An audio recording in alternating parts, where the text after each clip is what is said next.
Good evening, everyone. Today is Wednesday, February 11th, 2026 at 6 p.m.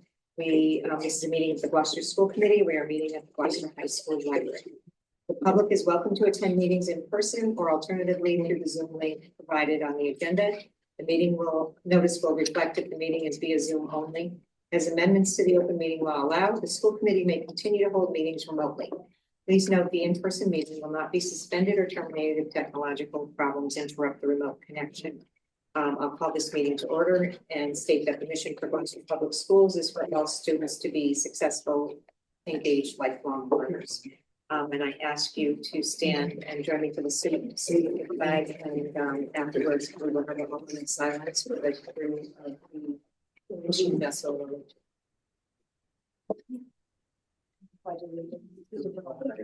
United States of America, and to the republic for which it stands, one nation, under God, indivisible, and justice for all.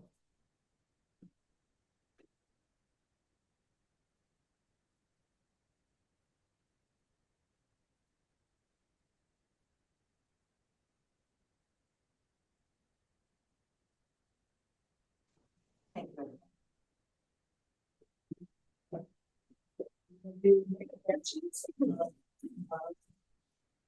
Who is around the table this evening?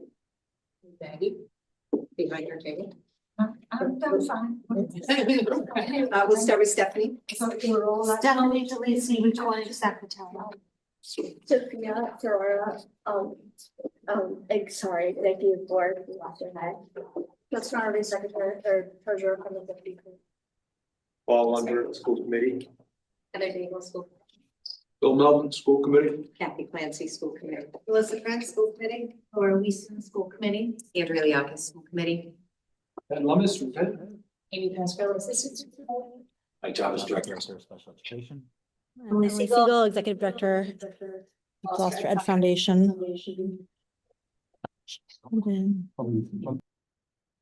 Now muted, sorry. And we have Maggie Rosa also from the education with us. And thank you all for being here. First item of business is oral communications. If there is anybody, we have nobody in attendance in person. If there's anybody online that would like to speak under oral communications, now is your opportunity. Seeing none. Next is recognitions. Anybody have something they would like to recognize this evening? I do. From our conversations last Wednesday, when we had our first budget priorities meeting. Tuesday and Wednesday. Thursday. We were speaking to Laurie Francis, the director of transportation. And I was extremely impressed when we had a conversation about our bus mechanic who comes in every morning and warms up the buses early to make sure they are ready to go when the drivers get here. And that is not something that is in his job responsibilities to have to do, but he takes the time to do that. And I just wanted to acknowledge whoever that person is. Very much appreciative that our buses are ready to go, nice and warm. They go pick up the kids in the morning. I also, in terms of our bus drivers, and monitors too, especially our bus drivers, with the snow we've all been dealing with, which apparently will not go away. But just, just being safe, in different conditions, first obviously, the roads when they're snowy, but also, sight lines are difficult, GW has done a nice job clearing up, bus stops. Anyway, it's hard to drive around in the city these days. The roads are narrower, obviously, and our bus drivers do a great job as they always do. And just really appreciate that all stepping up. Do a great job. Okay. Next item of business is the Gloucester High School Student Advisory Council. There's some good community building with internships and job shadows. There are 3 high school interns starting at 1623 Studios, 2 volunteers starting at the Open Door, 2 volunteers starting at Addison Gilbert. Also, both our ambulance services worked with Miss Menery and Courtney Royal to organize an information session and now job shadowing for 8 students. Blood Drive will be run on March 13th. World Language Week is coming in March. Secret Pal Week will be the last week in February. NHS inductions are coming soon and new candidates will be getting invites. Junior class is selling Valentine's Day grams during lunches. The sophomore class had a bake sale, but it was canceled by the storm, unfortunately, so it will be happening the week after vacation. DECA States competition will be from March 12th to 14th in Boston. Senior girls basketball player Jordan Del Torchio reached 1,000 points. Senior girls hockey player Keegan Jewell made 100 points. Progress. Senior wrestler.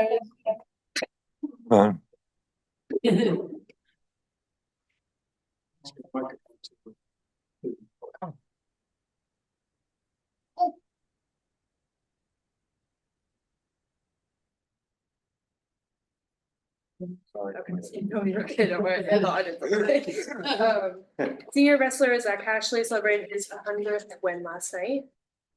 The Mental Health Ambassadors Program, Ms. Schooler and Amy Kim are partnering with the Gloucester Youth Leadership Council with David Tucker and Chelsea Goldstein Walsh to bring GHS students wellness Wednesdays during lunches.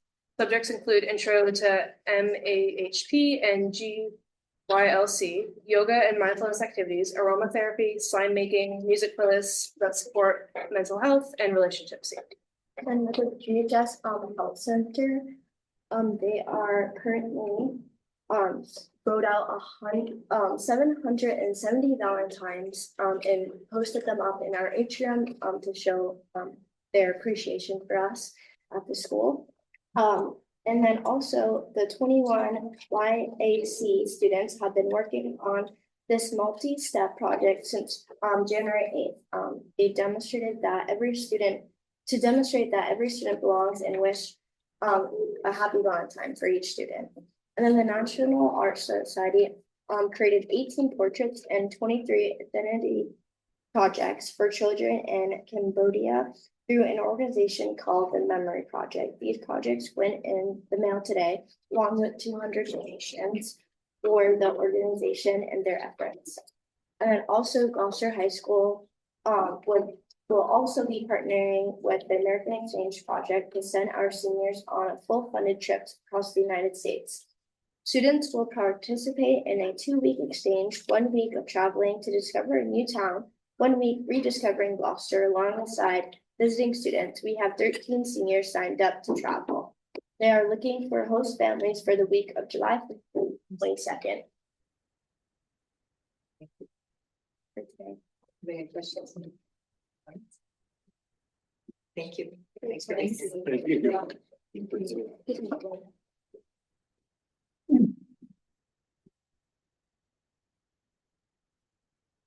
Next item of business is the consent agenda. Does anyone have any items they'd like to make? Okay, those accepted, all in favor, say aye. Aye. Unanimously. Next item of business is deliberations on education issues and superintendent's report. Good evening, everybody.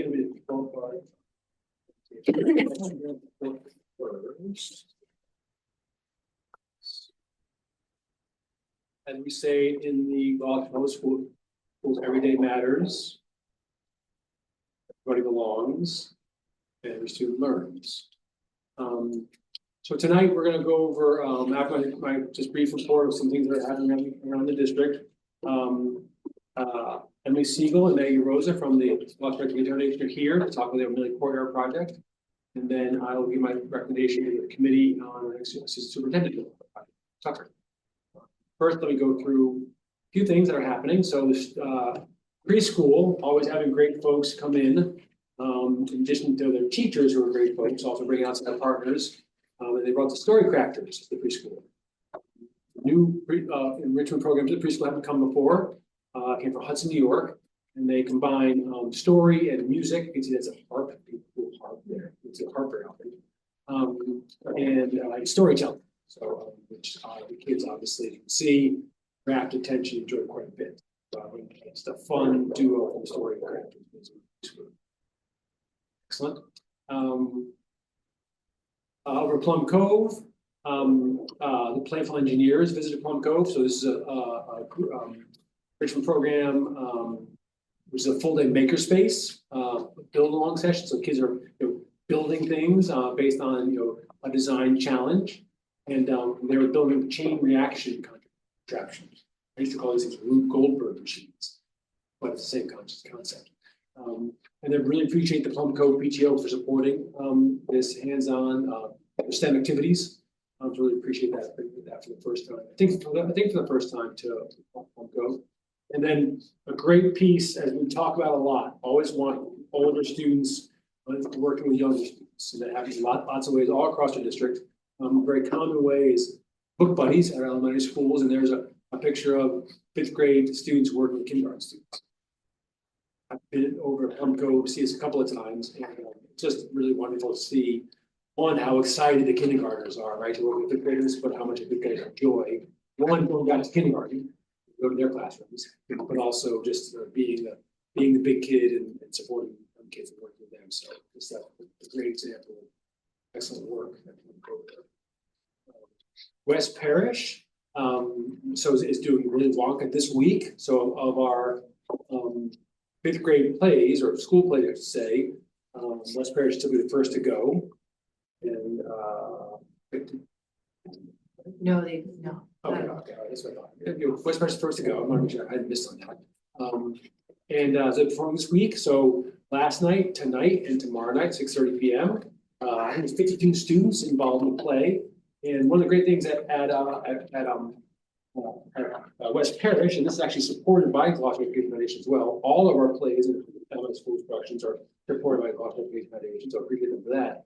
Specifically at West Parish, Lauren Grace, their art teacher, has really in the last year and this year, with support from GF, has gotten the students involved in the costume making, the set direction, set creating, that sort of stuff. So a great partnership between music and art, and also Heidi Down, who's the director, so the parents who help out. Just really so glad that these students are also now engaged with Lauren Grace's leadership on creating the costume sets, that sort of thing. So just all immersive experience for the West Parish 5th grade. On middle school, so a couple of things going on here, both very important to adolescent development. One is 8th grade civics on the left there, and you see some students presenting to Mr. Titus and Mr. Odessa, assistant principal, about their argument for school rule change. Principal Titus did not tell me what school rule they want to change. I don't know. I would tell you. He shared that with me. But this group wants to change.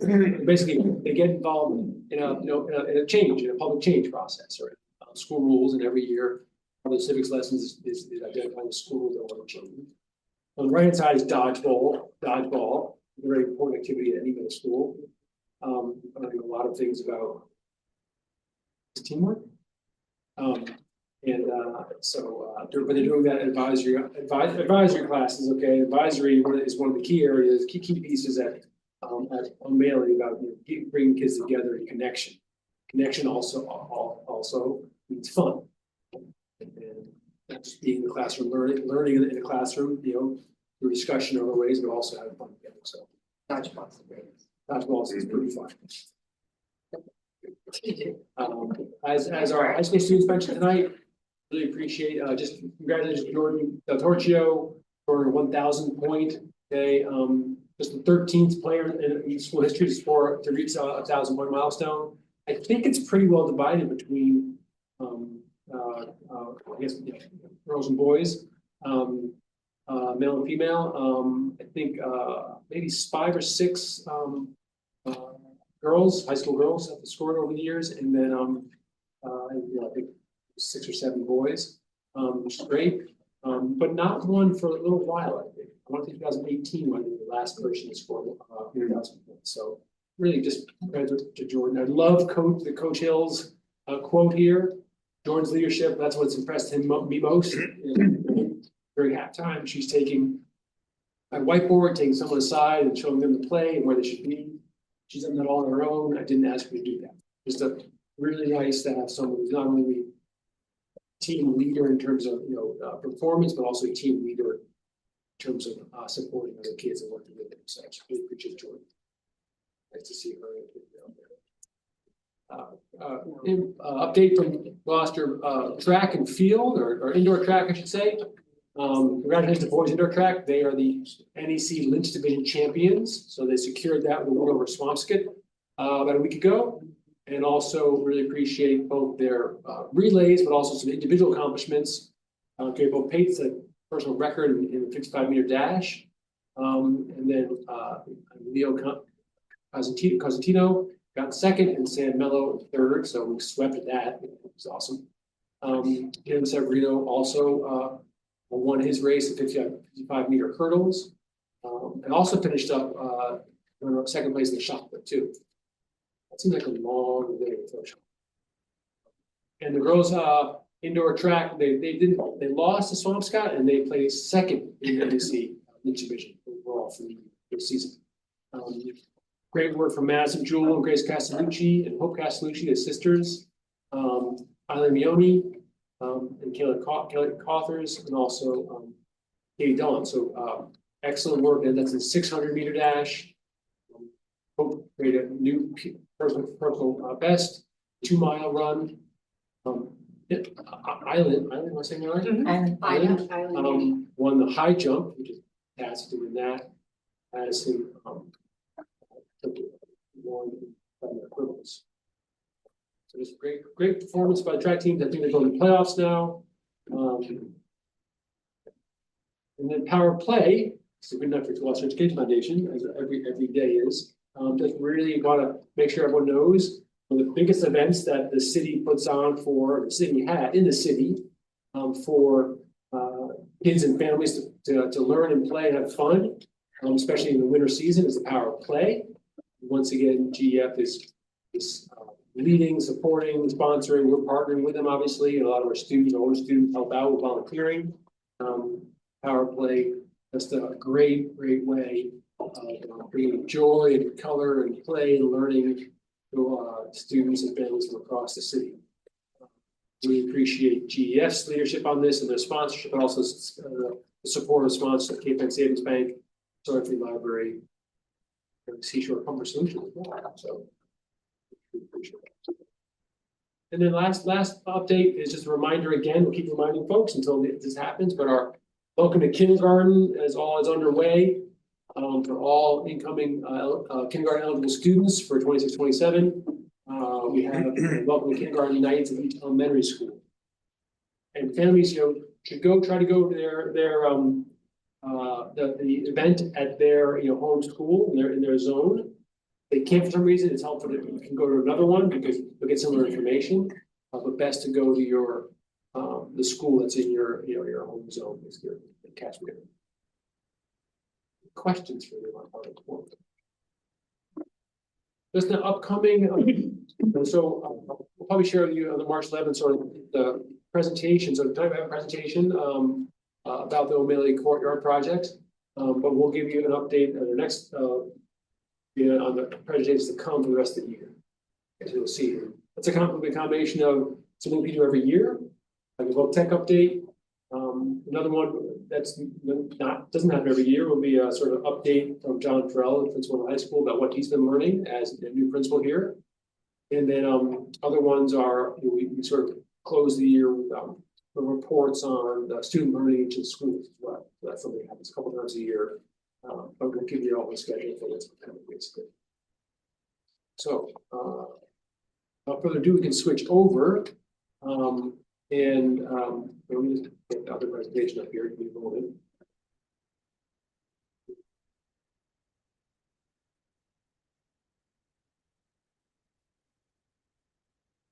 So really happy to have Emily Siegel here, Executive Director of Gloucester Education Foundation, and Maggie Rosen, the board chair as well.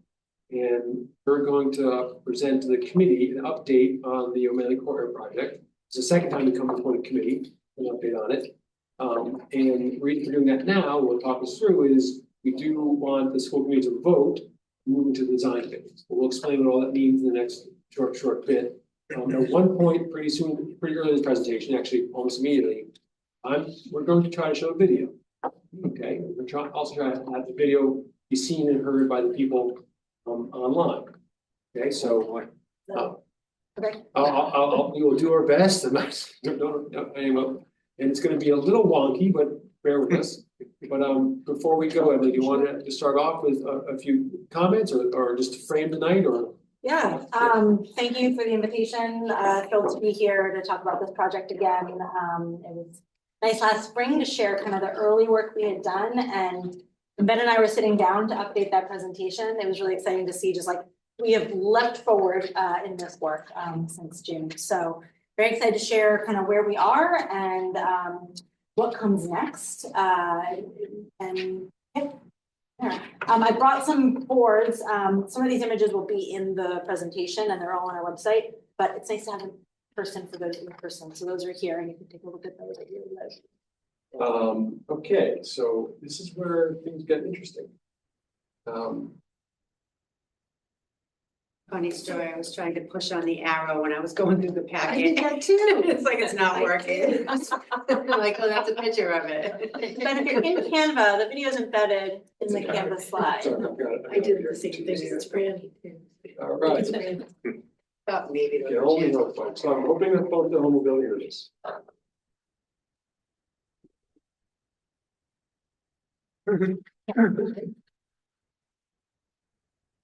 That's not okay.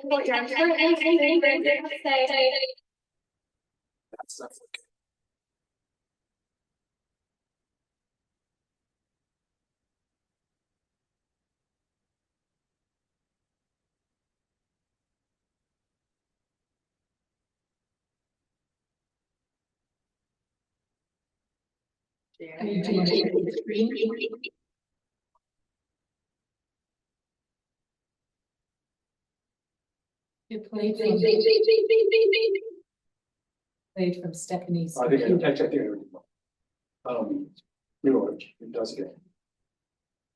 I was not sharing my screen. Was I sharing my screen? No. Oh.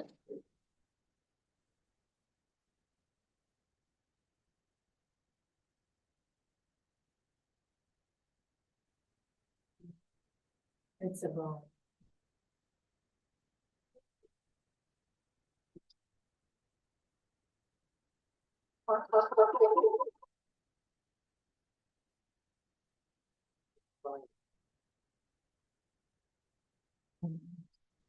Sorry, best.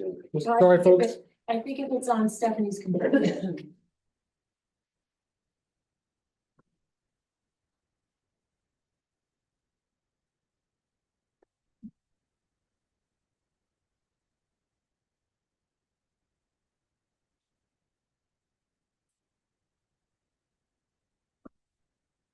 We're just working on getting the video to work, so the audio does not echo. Anybody watching online?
It's there. Just saying, if we had a student in here, they would already. Yeah. Do it. Someone tries to. Do you see the share sound? No, Right. no. Come here. No, I don't.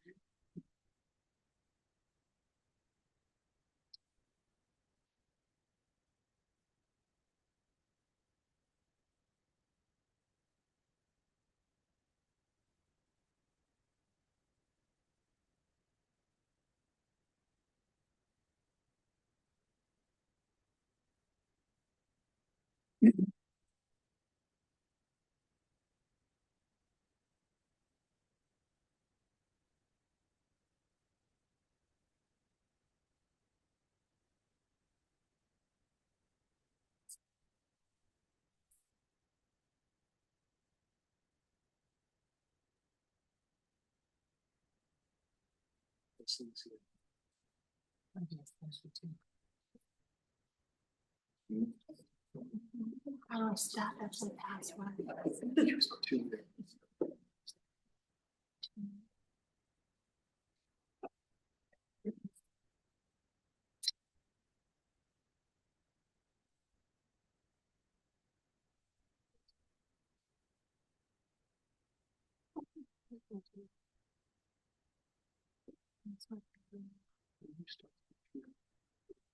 Yeah.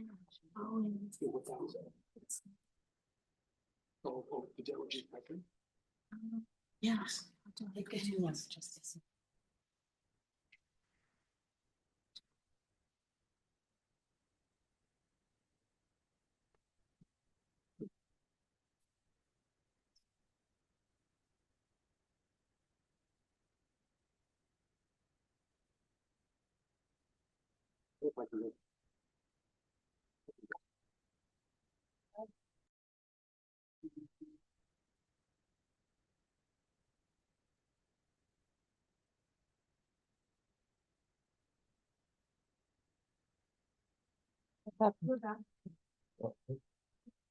You're back.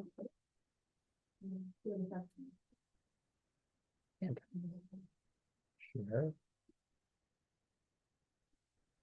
That was video.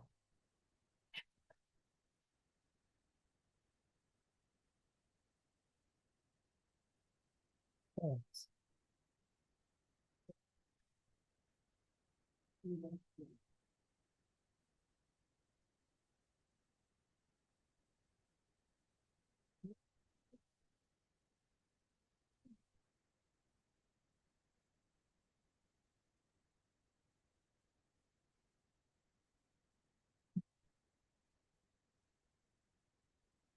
So, courtyard currently everywhere. Okay, I'll figure it out.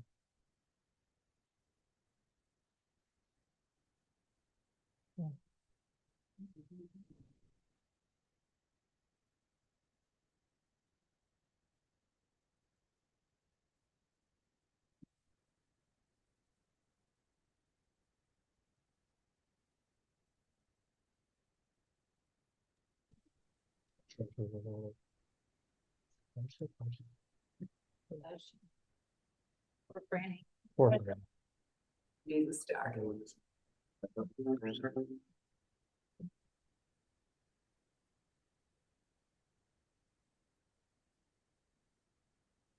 That's the O'Malley courtyard. Currently, 3 words. I'd say a little boring and it's pleasant.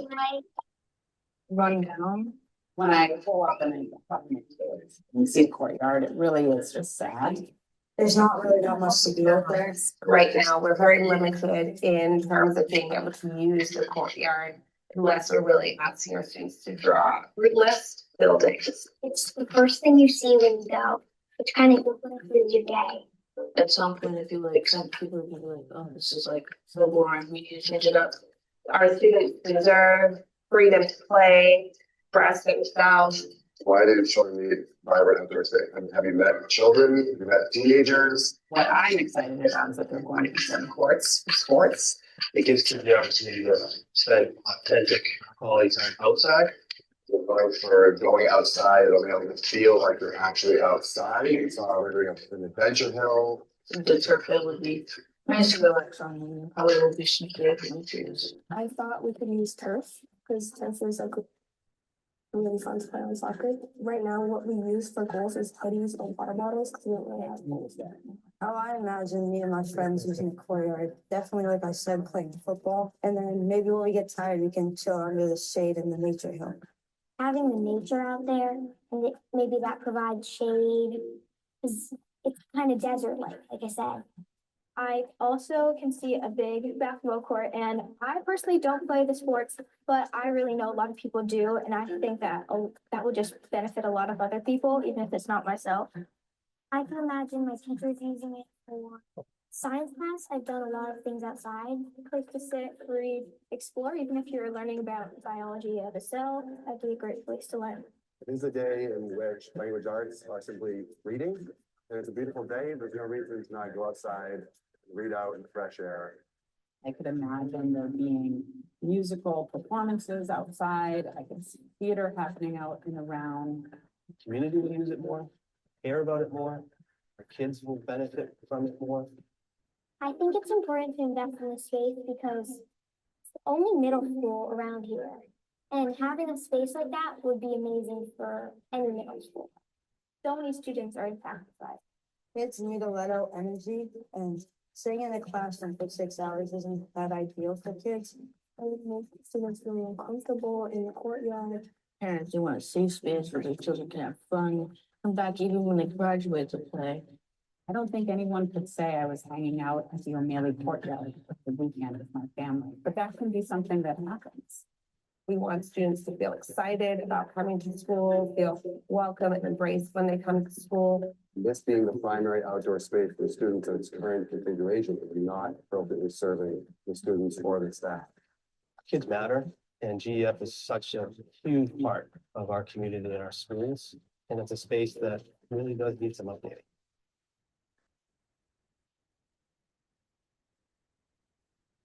Thank you, for getting this. If you want to watch it again, it's on our website, and you want to watch it at home, or if anybody else didn't want to see it without echo. Have like a unmuted. Stop sharing, stop sharing. So that video was created obviously to help generate support, financial support for the O'Malley Courtyard project. And we created it for our GF's 20th anniversary gala and debuted it there in November. And just a little shout out, the hand-drawn animation in there was done by Gilad Gerber, who's a Gloucester High alum who just graduated from college in 9th grade. Came back and did this little project for us. But we debuted the video at our gala because that was our first chance to tell the public about this project and the work that we've been doing to explore it and to start raising some money for it. And that was very successful. We'll get to that as we get into the presentation. Ben, are you pulling up those slides? Okay. I think Ben and I are gonna do this together. Yeah? Yeah. Might be better than I haven't had so far.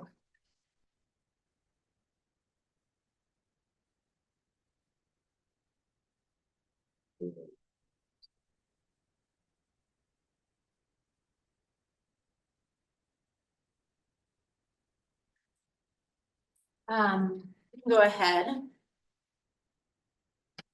Okay, so I think that the students and staff and parents in the video hopefully make clear why the O'Malley Courtyard is such an important project. But just to reiterate, there's such an obvious need for improvement. That space, I mean, many of you went to school at O'Malley. That space has looked that way more or less since the school opened in 1973. So there's just an opportunity here to create a more functional, welcoming space that better serves first, of course, but also staff, families, and the community. GEF been thinking about a big project to take on starting in our 20th year. We spent a lot of time thinking about like what could we do that would impact a really large critical mass of students. And as Evelyn Love said in the video, there's only one middle school in Gloucester. Every kid goes through that building. And so the idea of doing something at O'Malley that would impact every student every day with additional benefits for the entire community, as Leslie said, to go use that space and have it be open to the public is for us, like it just checks a lot of boxes for the kinds of things that we want to fundraise for and invest in. It's an upfront capital investment. We'll talk about how much it will cost, but it doesn't have ongoing staffing costs associated with it, which is a great fit for GEF. We want to be careful not to fund things that then we're kind of stuck funding every year in perpetuity and aren't able to invest in new things. So the upfront investment makes a lot of sense for us. It's highly visible. We talked about other things inside of buildings that were less visible, and this idea of something that like everybody would see felt really important.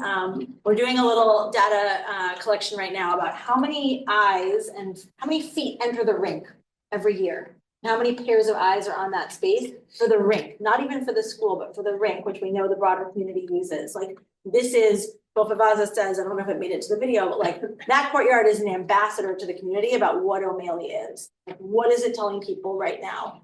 Probably not the stories we want it to be telling. So highly visible, a lot of folks can get behind it. It's a project that we're well positioned, we think, to tap into some local and state funds for projects that fund things like this.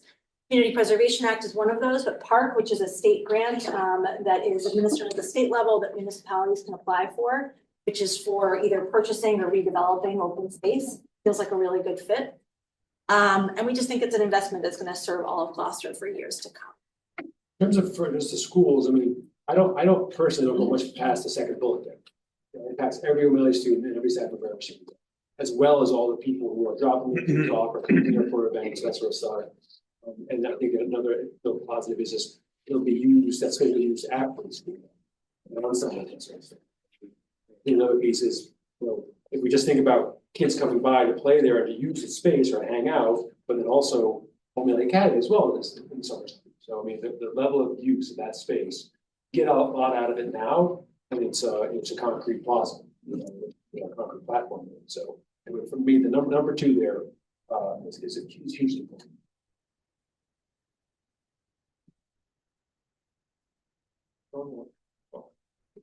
This is You're doing great. Now we get to watch the video. Oh, what?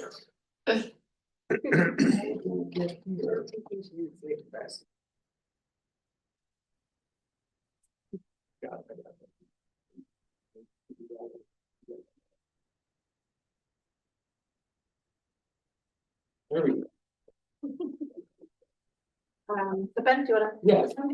So I think one thing in terms of so far is that there's been a lot of input, and GF and Emily and her folks, and also an agency, which is the landscape planning firm that GF has engaged.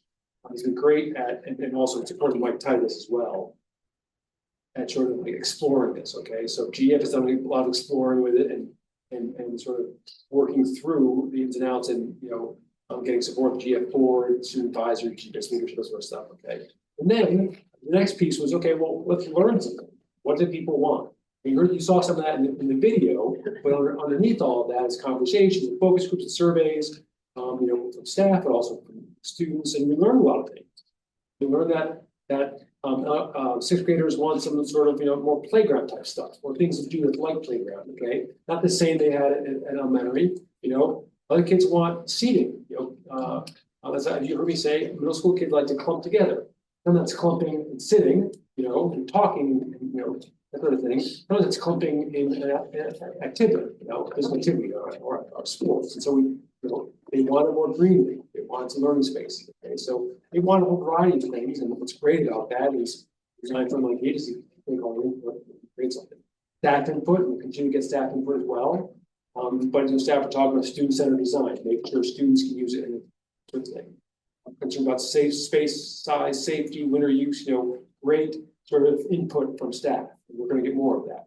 And then obviously in the early phases, shared with Mayor Verga at the time, Chief Administrative Officer, also school people as well.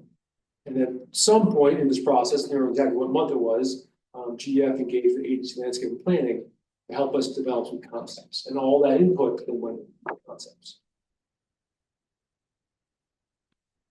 So GF Hired Agency, which is a firm, I recommend looking at their website. They're a firm that specializes in exactly this kind of project. They specialize in dead mid-century municipal plazas, creative play spaces for youth. That's their sweet spot. So that is how we landed with them. And the principal on this project was also landscape architect on City Hall Plaza in Boston. Like they are really, really top of their game. They work all over the country. And so the GF board hired them, obviously in collaboration with the district, but the decision to do the hire and to pay the bill was the GF board. To do a feasibility study, they called it a sprint feasibility. It was a really tight 3-month study.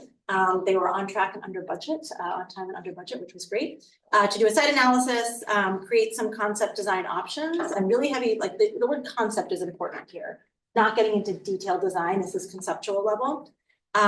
They created draft plans for us with visuals for fundraising. The landscape architects were at our gala with these boards to talk to our donors, which was really, really helpful. And as a little add-on to that feasibility study, at the GEF board's urging, and especially Marianne Smith on our board, who's president of KBN Savings Bank and looks at investing in projects all the time, we put in a little extra to get a professional cost estimate on it. A landscape architect can do like a back of the envelope cost estimate. A cost estimator can actually get you, okay, if you built this concept, if you built it 18 months from now, 36 months from now, here's more or less what it would cost. So CHA is a firm that agencies have contracts with for that, and we got that. So they brought us 3 conceptual options in the fall. And then they did a series of workshops. There's some photos from them here. They were really fun. I got to sit in all of them. But a series of workshops with district and school leadership, with students from every grade level at O'Malley, 6th, 7th, and 8th. And then they did a joint session with staff and parents. And some people wore both hats, which is actually really helpful. The number of O'Malley staff who are parents of, if not current O'Malley students, kids that are coming up in a few years. And then we also followed that up with not a one-on-one, like a 5-on-1 call with Mike Hale to get DPW's input and perspective on the 3 options. And then they took all the ideas and turned that into what I call the Franken concept, right? They took on all the ideas and came up with one concept that they put back out to us in late October prior to the gala. And that's what we're going to show you tonight. So Ben, you want to talk about these? These are graphics from agency that we took from their presentations, but this is, I think why we were so impressed with them is like, this is what guided the concept in addition to the input from local stakeholders. So it really began with like, what are the goals? What are the things we want to make sure these spaces and the indoor spaces and the spaces as a whole achieves, right? And so what are your lightest touch, biggest impact? So that was really beginning with the fact that we can't create the Taj Mahal. There are limitations in terms of what GF can raise, okay? And so we have to sort of biggest bang for the greatest value. As I've already talked about every student every day, every staff every day, you know, the notion that there's a variety of purposes here for a variety of stakeholders, and how do you hit many of those or most of those? Innovation and outdoors, meaning how can we use the outdoors in innovative ways to help us get to lightest touch, biggest impact, but also every student, every staff every day. And then a really important piece, and you know, already engaged Mike Hale on this with DPW, is because you know, durable, both to last, but also in terms of maintenance, and that's really, and maintenance is crucial on this. So right now, maintenance costs on the O'Malley courtyard are pretty limited because it's all concrete. Okay, you know, but so we have to keep that in mind, both in terms of what can last through the difficult winters and all the wind up there, and also what can be maintained as well. And then another piece, of course, is what about the primary users? What makes a great space for youth? So, and we've heard from, and this is from the focus groups, from the surveys, the first of conversations, is they're looking for physical activity. Makes sense because if you go out there, the first thing you see today is a lot of physical activity in a variety of forms. Okay. Social connection, to a place to hang out, engage. The places right now, like there's no shade there pretty much. Not many places to sit other than the ground. Okay, kind of nice, but we can do better. Right?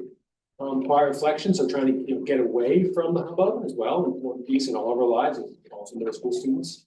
Are there places for folks to learn together? And so not necessarily an outdoor classroom per se, but places that classes could use. Everything from gym classes to science classes. Everything in between, art and English language arts and history and sort of stuff, but then also connection to Gloucester. Okay, how do you? And this is sort of the thing that I think designers try to do and can't, and want to do. But how do you make sure that there's some sense of place here? We're not just in any place when we're in Gloucester. That matters. So, one of the key things there, and the reason there's an anchor in that icon, because the anchor. That's out there in O'Malley Courtyard has a lot of history and a lot of represents many things, but also a lot of folks who've been there for many years and know the anchor. So we don't just the anchor, but maybe we yeah. What's that? No, we don't do it. I promise we don't do that. It's an important piece, and that's part of the connection to not only Gloucester's traditions and culture, but also that's a connection to anchor's connection to O'Malley. Generations that come through it. So let's really appreciate agency in thinking through all this, not just doing something willy-nilly, but really trying to make it right for us. So here is what they came back to us with, and this is on the boards, but just to talk through it. So the key features are to create right now, there's just this big open space, as you all know. There's no division of space to think about different uses. So one of the primary goals that this concept is going for is different lightly delineated spaces, right? You don't want to put up walls and fences in the courtyard. It's not that big. We're playing with like between 0.5 and 0.8 acres here. But to create sort of some distinct zones. So you see a shaded grove with seating, with tables, chairs, shade, natural shade coming in. That takes some time, but bringing in more trees where kids can sit outside, socialize, have classes, but again, sort of a quieter, more passive area as opposed to over to the right in the pink, you see multi-purpose, colorful sports courts. So this concept is proposing, this is a little complicated, but a full-size half court. So the half court is a full-size court, but it's only half. And then a smaller court that isn't like NBA dimensions, but is full size, meaning it has both sides. Phil could probably explain these things better than I can. But the idea is that like you want distinct places for kids to play. The smaller court, you see there's multi-purpose combo basketball hoop soccer nets that are installed. So kids can play soccer on that, and it's an athletic surfacing, can play soccer or basketball on the half court, obviously basketball, Foursquare. If you've been to Amelia lately, you know there's like sadly painted Foursquare that's like really faded out. Kids love playing Foursquare. Going back to what Ben said about when sixth graders get there, they want some things that feel familiar and playful. Any kid can play Foursquare. You don't have to be a basketball pro to do that. So Foursquare in a more formal way. The thing I think I'm most excited about is you can see off flanking the side of this, it's a little hard to tell in this, but it's an adventure hill. So changing the topography of the courtyard. Right now it is all flat. This is about a 4 or 5 foot elevation at its peak. It has a flat top with turf on top, right? They can get out maintenance and like grass probably won't work here, but a turf top. And that can be used as a play space. It can be used as a meeting outdoor class space. And then it's terraced on both sides with amphitheater style seating that you can see in the little cutout that goes down towards the courts. That would fit a 75 to 80 kids. So think about like a house. You can have a house meeting there. You can have a couple of classes, 3 classes out there. You could have, you know, a performance with audience sitting there and people performing on the court. And then on the other sides of the adventure hill, there's different kinds of steps or like logs, different kinds of natural elements that they brought in so that kids can go up and down. So they call it kind of an adventure hill. Again, this idea of like, how do you change the topography of the space? Teachers initially in the meetings looking at concepts were nervous about anything that impeded sightlines. They loved this because they were like, okay, we looked at if you have 4 or 5 Amelia staff stationed out there during the busiest times, which are recess, there's 200 plus kids at a time. You only have 4 or 5 staff members. Where are they stationed? And they were like, oh, if someone is stationed at the top of the adventure hill, they have a 360-degree view of everything around them. So from a safety perspective, this is teachers liked the way this felt. There's this paved waiting area for pickup. So again, like just trying to create, right now when you see kids waiting and they're like sitting on like the very low curbs, essentially on the ground, and there's exhaust coming in their faces, like not the most pleasant. So hard to see on this, but there's benches galore everywhere. And then the last thing, which is not in great detail here, but behind the 2 trees in this upper, not a quadrant, but this upper triangle, is an idea for a climbable sculpture. So not a play structure like you would have in an elementary school playground, but a true sculpture. They talked about maybe like a wave sculpture, something connected to Gloucester that kids can climb on, perch on, socialize on, is beautiful, is of the place. The reason why there's not a lot of emphasis here is that in the cost estimates, it looked like that would be at the upper end of what we think we could raise. So they didn't want to put too much emphasis on it, but it could be phased in later if it didn't make sense financially to do it in this first pass. Questions about that before we go on? Go ahead. So firstly, just about the vegetation. Is this, are these in, like, how do we get vegetation into concrete? Lots of conversation about that. They're not included here, but we have all kinds of diagrams of like how deep down the soil is and why the trees are not currently thriving in the Amelia courtyard. And it has to do, they said, the agency said, kind of picture a bathtub with dirt in it and a tree placed in it. Trees don't do well. So they're not draining. So they don't want to replicate the past practices that have led to trees not thriving. And one of the reasons why you see some trees taken out here is that there are trees that are never going to grow to provide canopy. They're like at the limits of what their roots can do. So they know all about that. I don't know a lot of detail. So, but there's soil underneath, I guess? Yeah. I mean, Right, there's soil underneath, but it's encased. Right. And so the real issue here is not as much drainage, but you want the roots to extend to where the end of the canopy, the trees typically, this is not expert. And if you're encased, you can't. And so, if the roots can only go so far, it can only create a tree that's so high.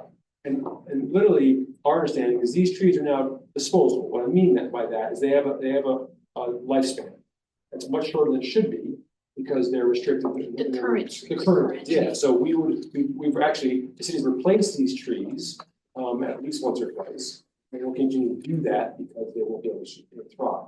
So there's got to be some more work there. That's the cost. But the idea is we'd be able to, with some work, create healthier trees that can actually create a good canopy.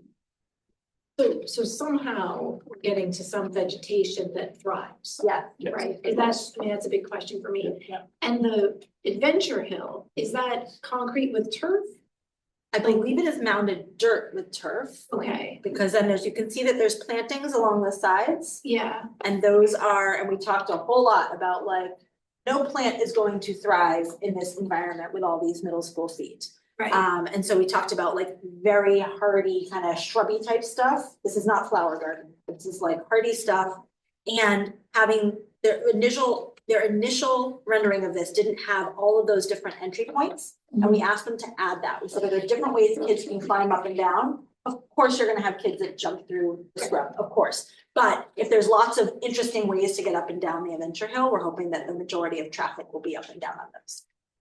Now, does this go as far as the rink? I mean, it looks like it's limited to almost the entrance of the rink. There we go. Yeah.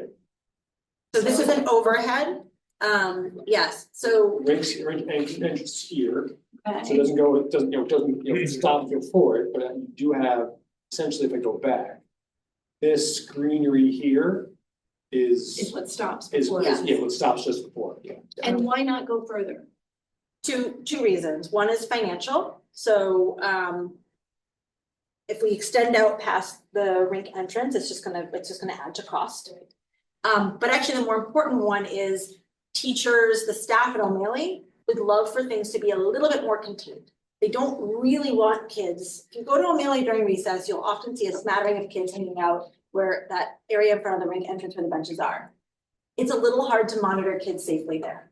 And so they said if there was something that right now there's no beginning and end to the courtyard, it just sort of goes on.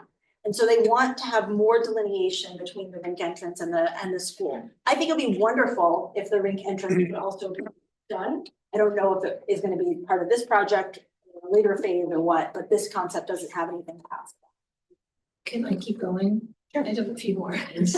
Well, as many of us are there a lot. So pickup is all the way down both sides of the street. You say, Like when pickup after O'Malley Academy, for instance, is jammed, and it's like pickup is not in that one spot. Pickup is the whole way, both sides, fire lanes everywhere. Obviously, if you're not going over to, further, it doesn't matter. But I guess what I'm asking is, I don't want to lose any places for, at those points, maybe it will change. But everybody's like, every kid is sort of jumping into their car and going, because otherwise all the parents can't even get in. So we're not losing any of that linear space, if that's what you're asking.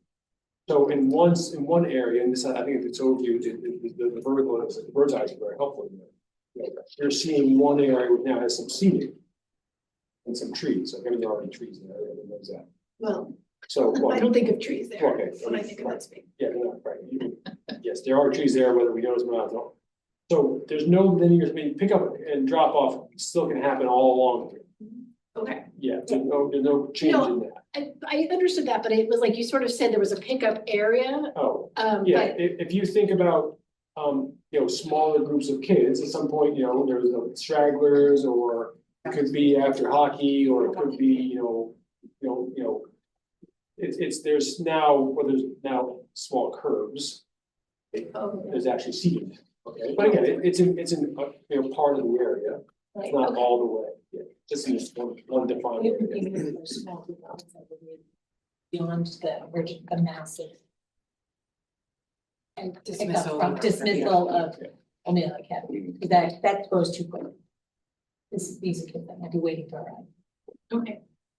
Thank you. Go ahead. Was beautiful, first of all, very impressive, very exciting. Yay, this is coming. Happy to help in any way for fundraising.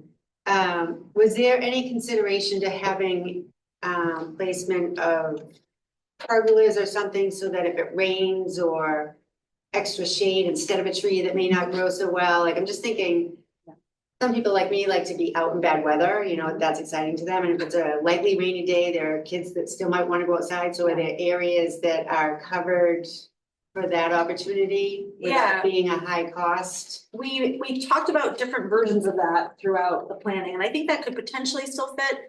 We talked about doing like sailcloth and things like that. I was thinking It was strongly discouraged by both agency and Mike Hale, for two reasons. One, it's an expensive thing to do, like those posts that have to go in to be up to the engineering standards, like it's quite costly to put those in as sort of temporary until you have canopy type of thing. Yeah. And Mike Hale's big concern was just that wind in that space, that those sailcloths would be shredded. Yeah.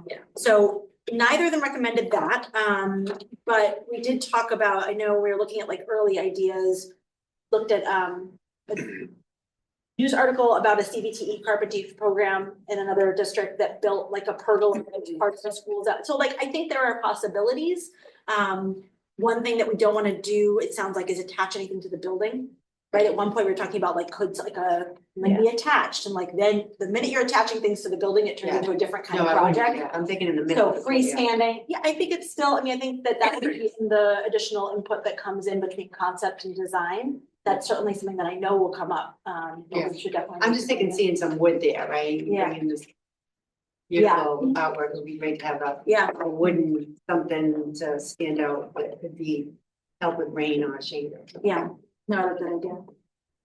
And just so folks know, I mean, the concept here to then into, schematic design and then, work the plans that actually be built from is a fair bit of work, a fair bit of, iteration and that sort of stuff. And that's what we'll talk about in a moment, but there'll be more input and that sort of stuff coming back to school committee. So, but there really can be some changes between the concept and through the design development. I'm sorry, I have two more things. So at this point, the backyard growers beds are there. So is there, I'm sure I'm not the first person to notice that. Where would they go? So that was part of the conversation fairly early on. Backyard Growers has I think it's covered. They have a grant to rebuild their beds, I think at both Gloucester High and Edinburgh Mailing. And so those beds would have moved at some point anyways. They're not in a great, it's funny, the plantings do relatively well there, which is amazing to me because they're getting smashed by basketballs like 6 hours a day. But those would have moved anyways. We decided not to build them where the placement would be into the concept because it was good. Like Mike Titus sort of brought up at the point at which we were starting to sort of get towards a concept, he was like, I'm not sure what the vision is for my staff and backyard growers for the next 3 to 5 years, let alone the next 10 to 20, which is what we're thinking about for this space. He's like, I'm not really sure what the vision is of how they're working together. And the programmatic instructional should lead and design should follow. So building backyard growers raised beds into the concept at this point, when they don't know how they're going to be working together, didn't make sense. And so I was able to bring that to the backyard growers interim executive director, get the two of them together. And now they're in deeper conversation because Mike's like, I've been here for 2 years. At this point, it'd been 2 years and a month in the fall. He's like, I'm not really sure what they want to be doing here and what my teachers want to be doing with them. So that's why they're not there. Second question, also related. in my experience at Beaman as a lot, so there's some landscaping in the front of Beaman. And and what's happened over the summers is that it's dried out and hasn't fully died, but it's come close to dying. So we have some summers, backyard growers, it's not a backyard growers patch, but they say, can you please water that? And we do. I imagine it's DPW, right? It's the front of Beaman. Those kinds of plantings, which are lovely, still need maintenance, right? And all of this would need maintenance all summer. I know Mike Hale is all over that. I mean, is that a commitment that, you know, because that's a big deal, because if it all just dies. Yeah, so that's continued to be worked out. But it was exactly the beds. I know what you're talking about. I also know the dynamics around those beds, okay, you know, but too much detail, honestly. And also know, you know, the new sort of permanent plantings that are at East Veterans and also some of the West Parish, you know, also need some, you know, need attention. So that's something to be continued worked out with DPW. And because they are responsible for the maintenance of all the city-owned property, that includes the schools, obviously, you know. But then, you know, one concern that has been expressed to me is if it's something that's put in by a PTO, no, then I'm not sure that's our responsibility, you know. And so, and that's fair, you know, but it also depends. Also, still part of the school property, so you know, so that city-owned facilities, right? So. Got to work that through. So this is why it's really essential that not only is, you know, DPW involved in the planning here, but also involved in saying, you know, no, that's not going to work out very well, but this would.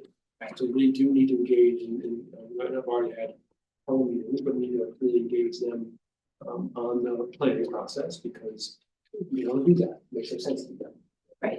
That was just an example. Yeah, and the mayor's been really, really helpful in terms of, you know, bringing us together, and this is a, you know, exciting opportunity and for all of us. So I really appreciate that. But yeah, there's a really important consideration.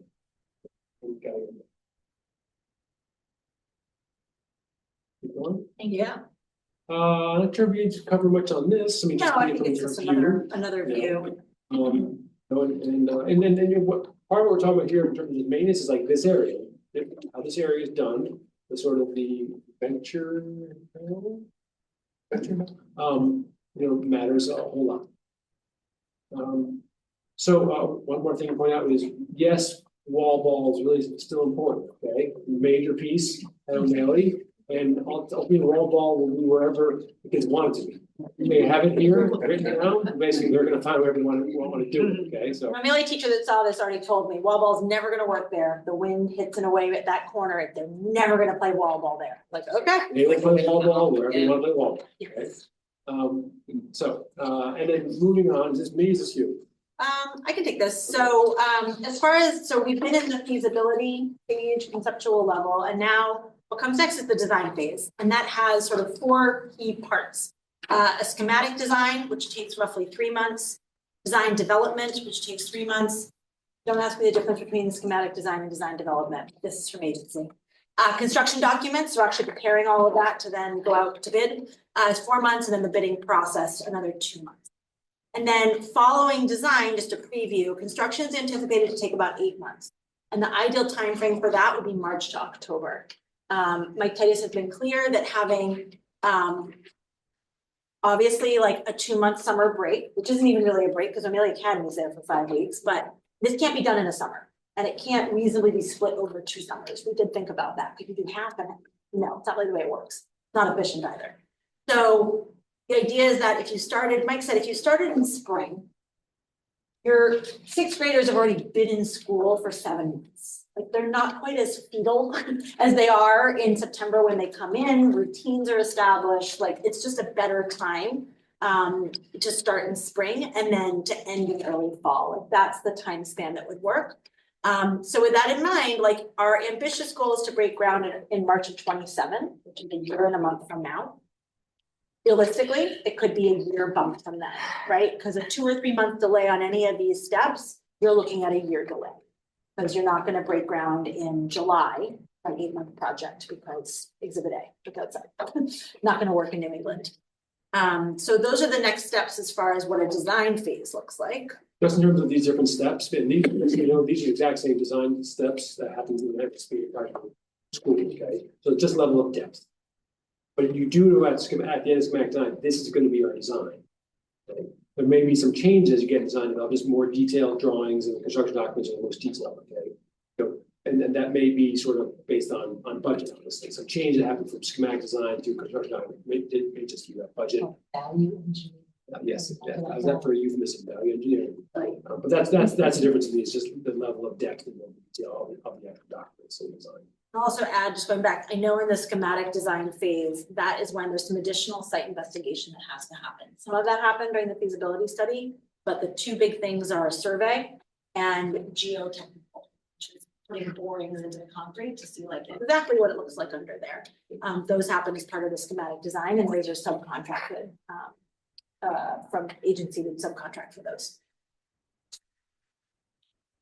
Okay, so money is always the question. So the other thing that is concurrently happening is a capital campaign. And I want to thank Maggie for being here tonight. Maggie, as you all know, has been a driving force behind GEF for basically all 20 of our years. She's our current board president. She's co-chairing the campaign committee for this project and has been a great advocate for this project already. And I know will continue to be. Maggie. So our goal is to raise $3 million for the design and construction. So soup to nuts to raise $3 million. Construction for this concept, and again, it's hard because it's still at the conceptual, but the construction estimate for this concept is 1.5 to 2 million. The discrepancy is whether or not we develop that area where the fish sculpture is, where I talked about the climbing sculpture thing.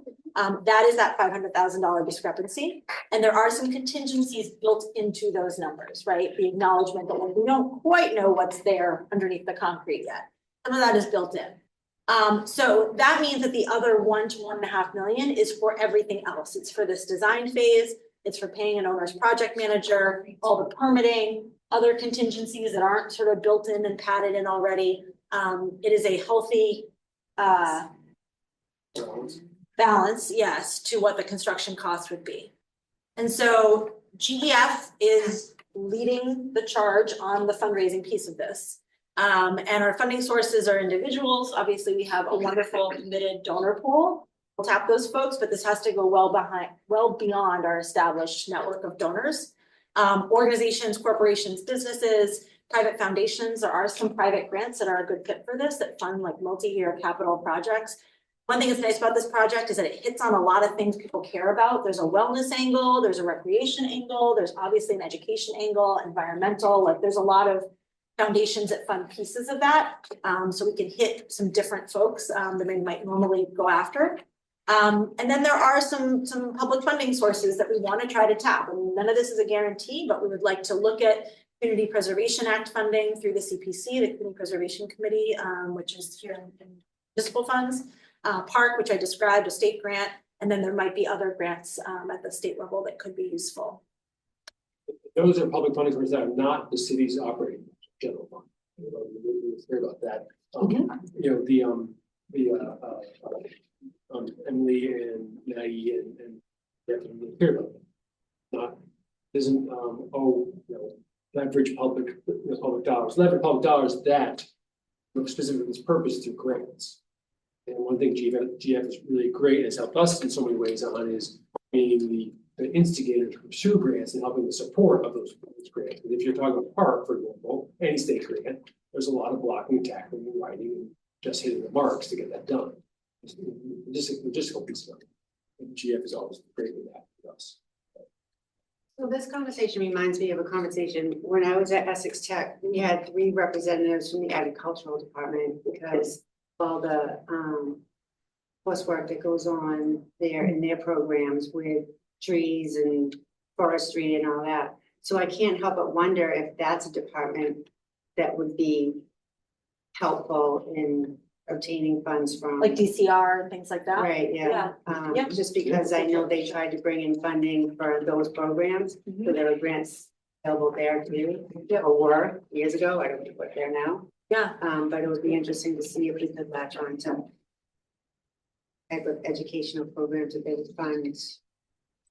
It has to do with Yeah, it's like that kind of thinking, right? Like, we're Right, not yeah. just building a schoolyard, we're building a learning space, we're Right. building a space to improve air quality and wellness, like, there's a lot of pieces, so that's a great suggestion.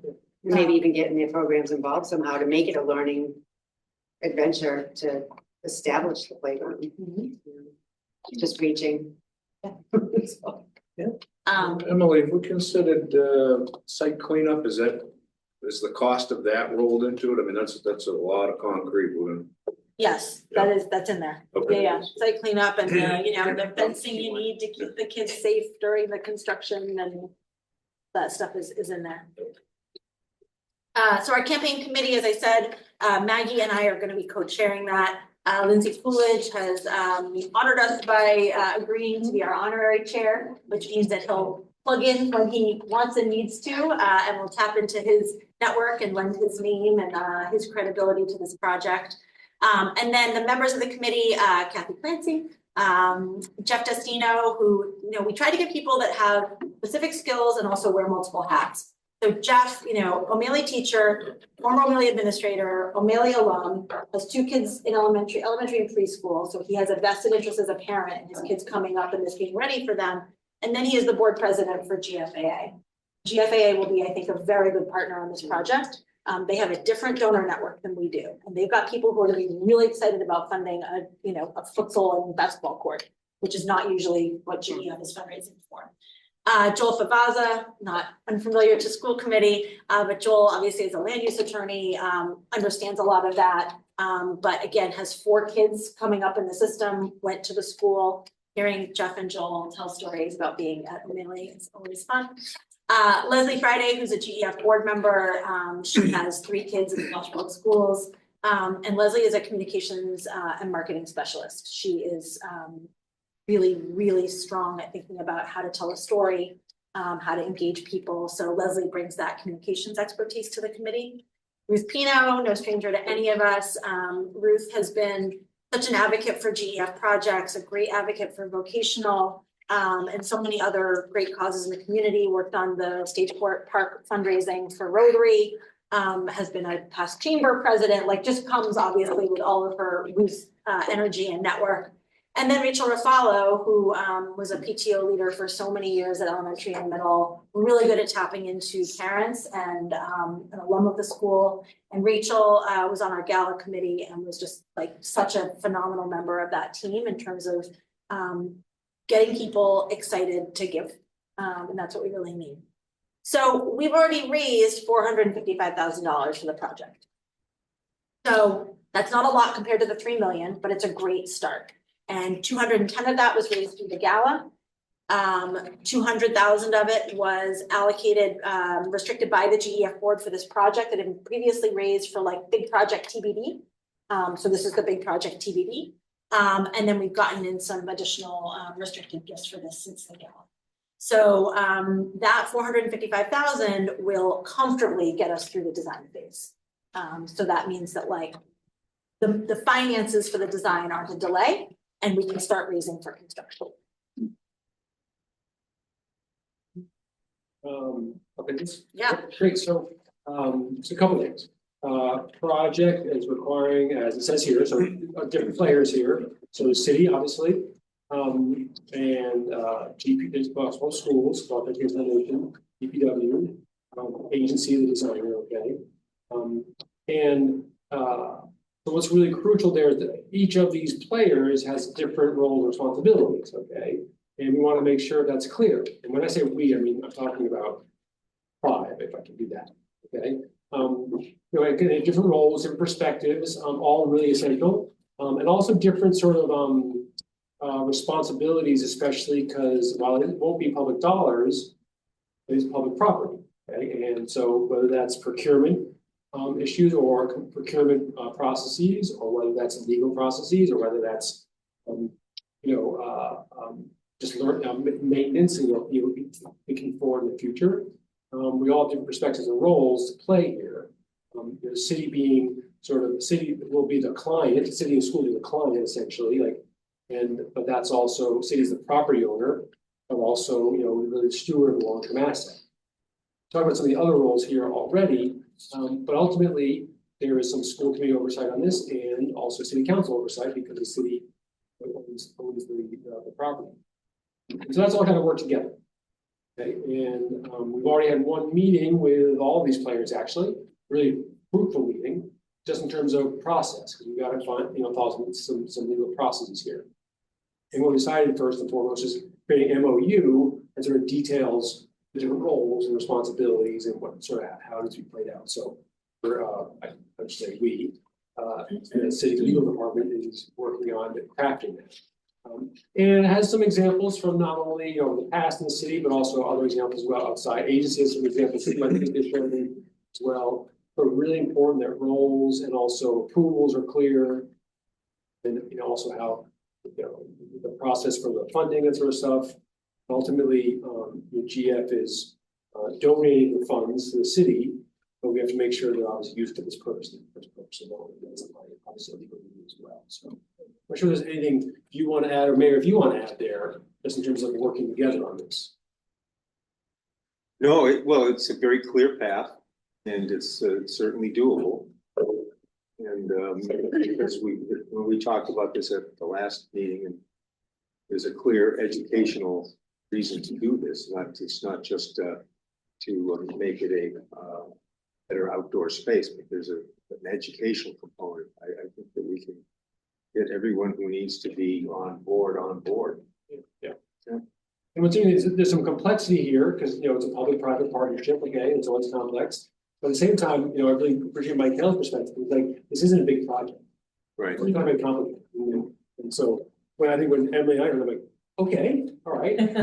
Seems pretty complicated to us, but it's not building a school or building a police station. But that's really, at the same time, there's some complexity in the partnership, and we got to kind of He said like there are complexities to this project. It is not a complex project. Like that the city, the school district, DPW have tackled much more complicated things, which many of you have been privy to. And that this is again, like it's not without complexity, but it's doable. Great. So some of the early processes here, is the school committee will vote tonight to move the project to design phase. Right? The city council will make the same vote. Okay. And what that allows is us to move forward into we will be using agency. It also has to go from the capital improvement advisory board. And it's sort of being the important component of the process. I think that's in the charter, or it's in the. It is, and that's one other little project we have going. We're kind of renovating the capital improvement advisory board so that it has its, it is an active participant in this, and putting it into the capital scheme, of the city for the next few years makes projects like this more doable. Then see what the horizon looks like in terms of other projects, and so that will also couple nicely with this project and the timetable.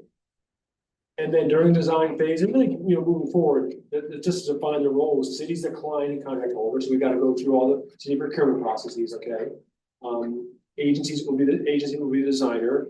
DPW will work with all of us on this, but they're gonna. We do need owner, project manager. Well, you're new to building projects, public building projects. That's the project manager. It's their expertise, it's their work, and they're working as owner's behalf. Project manager, right? The city has a number of on-call contracts with different organizations, companies, agencies, and they have one with as OPM. So Mike also will work with that with them. CMS, which means from a practical standpoint, we don't have to go out for bid for that particular function. It's right there, ready to go. Exactly right, which helps with the timing. Right. It also helps with that's a group that both the schools have worked with through DPW, and also DPW has worked in a lot of situations and know them well, work well with them. No entity, because OPM is crucial here. I mean, they're all crucial. It is also very crucial because if you're not getting good communication, good push, good keeping folks on track, without good relationship with that, they can fall. GPS will continue to cover the project and gather stakeholder input and making sure the design is going to meet our needs.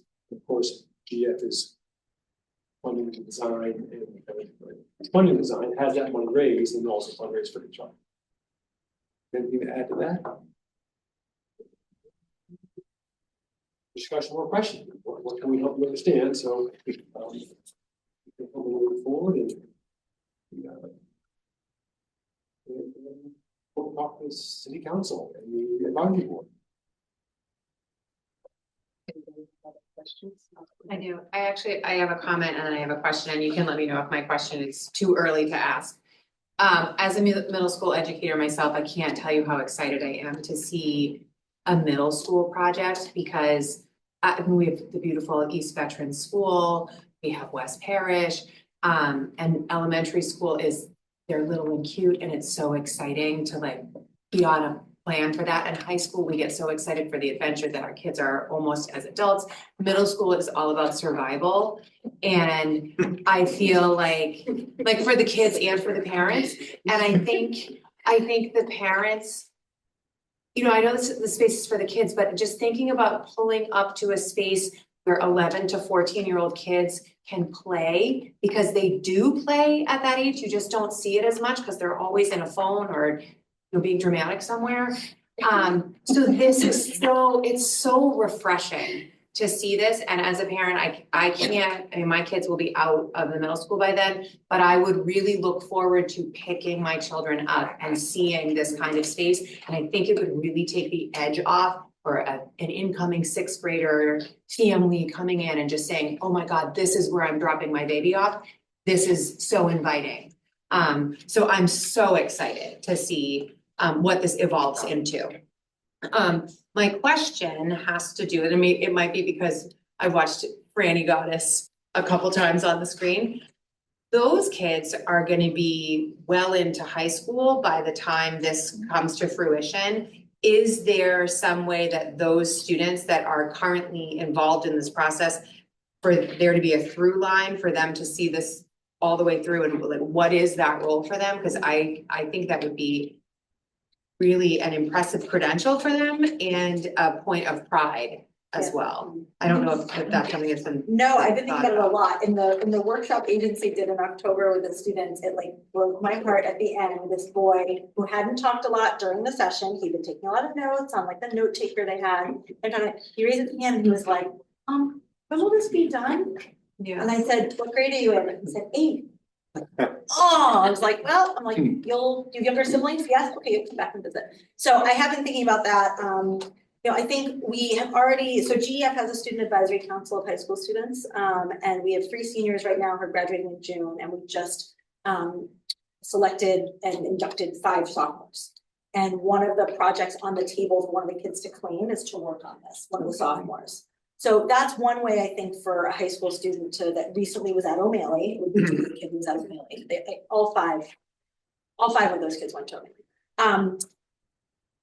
I really want to make sure that piece is there. And then I think a bigger question about sort of as kids are 7th and 8th graders right now, who are at the school right now, like Franny, who aren't going to be there. Like how are they involved right now? And then when they're in high school, is there yeah, it's definitely on my mind. When that kid asked, when will it be done? And I was like, oh no. It's yeah. Just a statement and then another statement. So like I said, very excited about this, support this 1,000%. And as Andrea was talking about middle school, the kids, I can't help but wonder what the impact this may have on school choicing at the middle school. Because when you pull up, it's like, yeah, it's a school, it's a building, but when this design is so welcoming and shows that we're invested in more than just what goes on in a building, but outside a building. So I really think that's going to have an impact on a lot of families. Like I think the playground is making a little impact at the preschool that we just did over. So 1,000% supportive. My only, not a concern, but just my focus on this is as this project progresses, keeping the DPW committed to this project to me is the most important connection. and what the expectations are gonna be when you do have a day like last night and 5 inches more snow falls on top of feet that have already gone. What is the expectation of the maintenance and the timeline to that outdoor space? Right, I mean, our roads are our first priority. Is there gonna be shoveling out of benches and spaces? So I just see this as another pull to the DPW that doesn't have a lot of staff. So just make sure that the expectations are reasonable as we go through the project, that's all. Because it can be a lot of work, but it doesn't have to be a lot of work if it's not expected and immediate. Yeah, I think one of the first things early on, when Mike kind of said to us, he goes, great, like the idea. Yeah, first thing, what you have to realize is like right now, we can clean that thing off in no time. Right. With a truck and a plow. Right. It couldn't be easier. And absolutely right, so they got right to us, right? Like So there's gonna be definitely aware of that, mulching yeah. and things like that. Yeah, with definitely police aware of that, something. yeah. Shoveling. Yeah, shoveling in the snow. Yeah, and so, and another piece, I'm just talking stone removal here, but you're all right on the other piece as Yeah. well, right? Is, it actually doesn't have to be, to move kids out of the building safely. When you have snow, you don't have to have such a gigantic space which you just wipe off. Right. You actually have pathways, right? We have all our other schools, so, crucial to build a design, we have this concept where you can easily clear off those, those sort of, those walkway.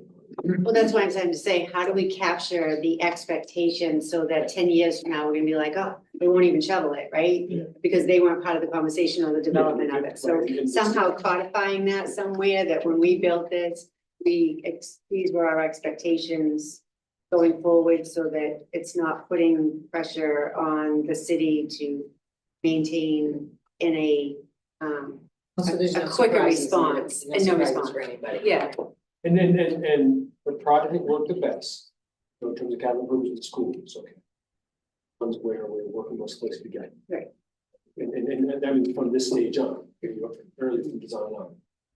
And we're not aligned, not working together on it, and there's misconceptions and misses and miscommunication and sort of stuff, so, I've been there from the beginning, the mayor is really helpful on this to continue. And his expectation that, yeah, we'll do this together, and that, that we're doing design, but we're also thinking. And, Mike and also Suzanne Egan were also very good about maintenance, what does that mean? And report on it, so I think our heads are around it, but and we gotta continue to follow through on it, so, yes, thank you. it's just such a positive project. I just don't want to see anything fall apart. It's just really good. Much appreciation. I just want to also say that everybody talks about middle school like it's this horrible experience for everyone. And I hate the word survive when it comes to middle school, particularly when it comes to O'Malley. I want to have this project say kids thrive at O'Malley and that this is one piece that helps them thrive.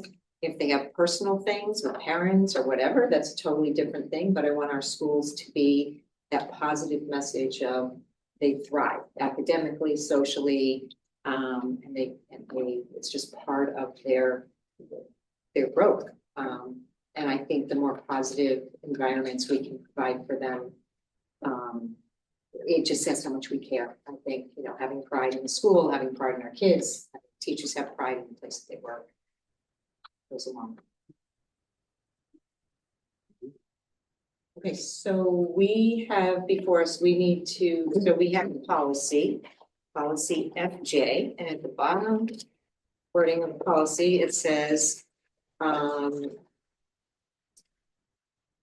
the above requirements, this is all about changing, the policy is alterations, renovations in addition to school buildings and grounds. And so it talks about what pieces of things that need to be, written plan, justification, building principles recommendation, verification of ADA, and things like that. And it says the above requirements must be presented to the building and finance subcommittee and approved by the school committee before any action. So no, we talked about that. Yeah. Other than planning is taken on the project. So before us is tonight is to vote to enter the design phase. After this, the steps for the school committee would be accepting grants or fund gifts to make this project happen, as well as that happening also on the city council side, because they would also have to accept the gift for city property. Yeah, so, and we'll get regular updates. Yeah, and you also will be involved with getting regular updates and just like tonight, giving ideas and input and stuff. And like that is not required necessarily, but essential.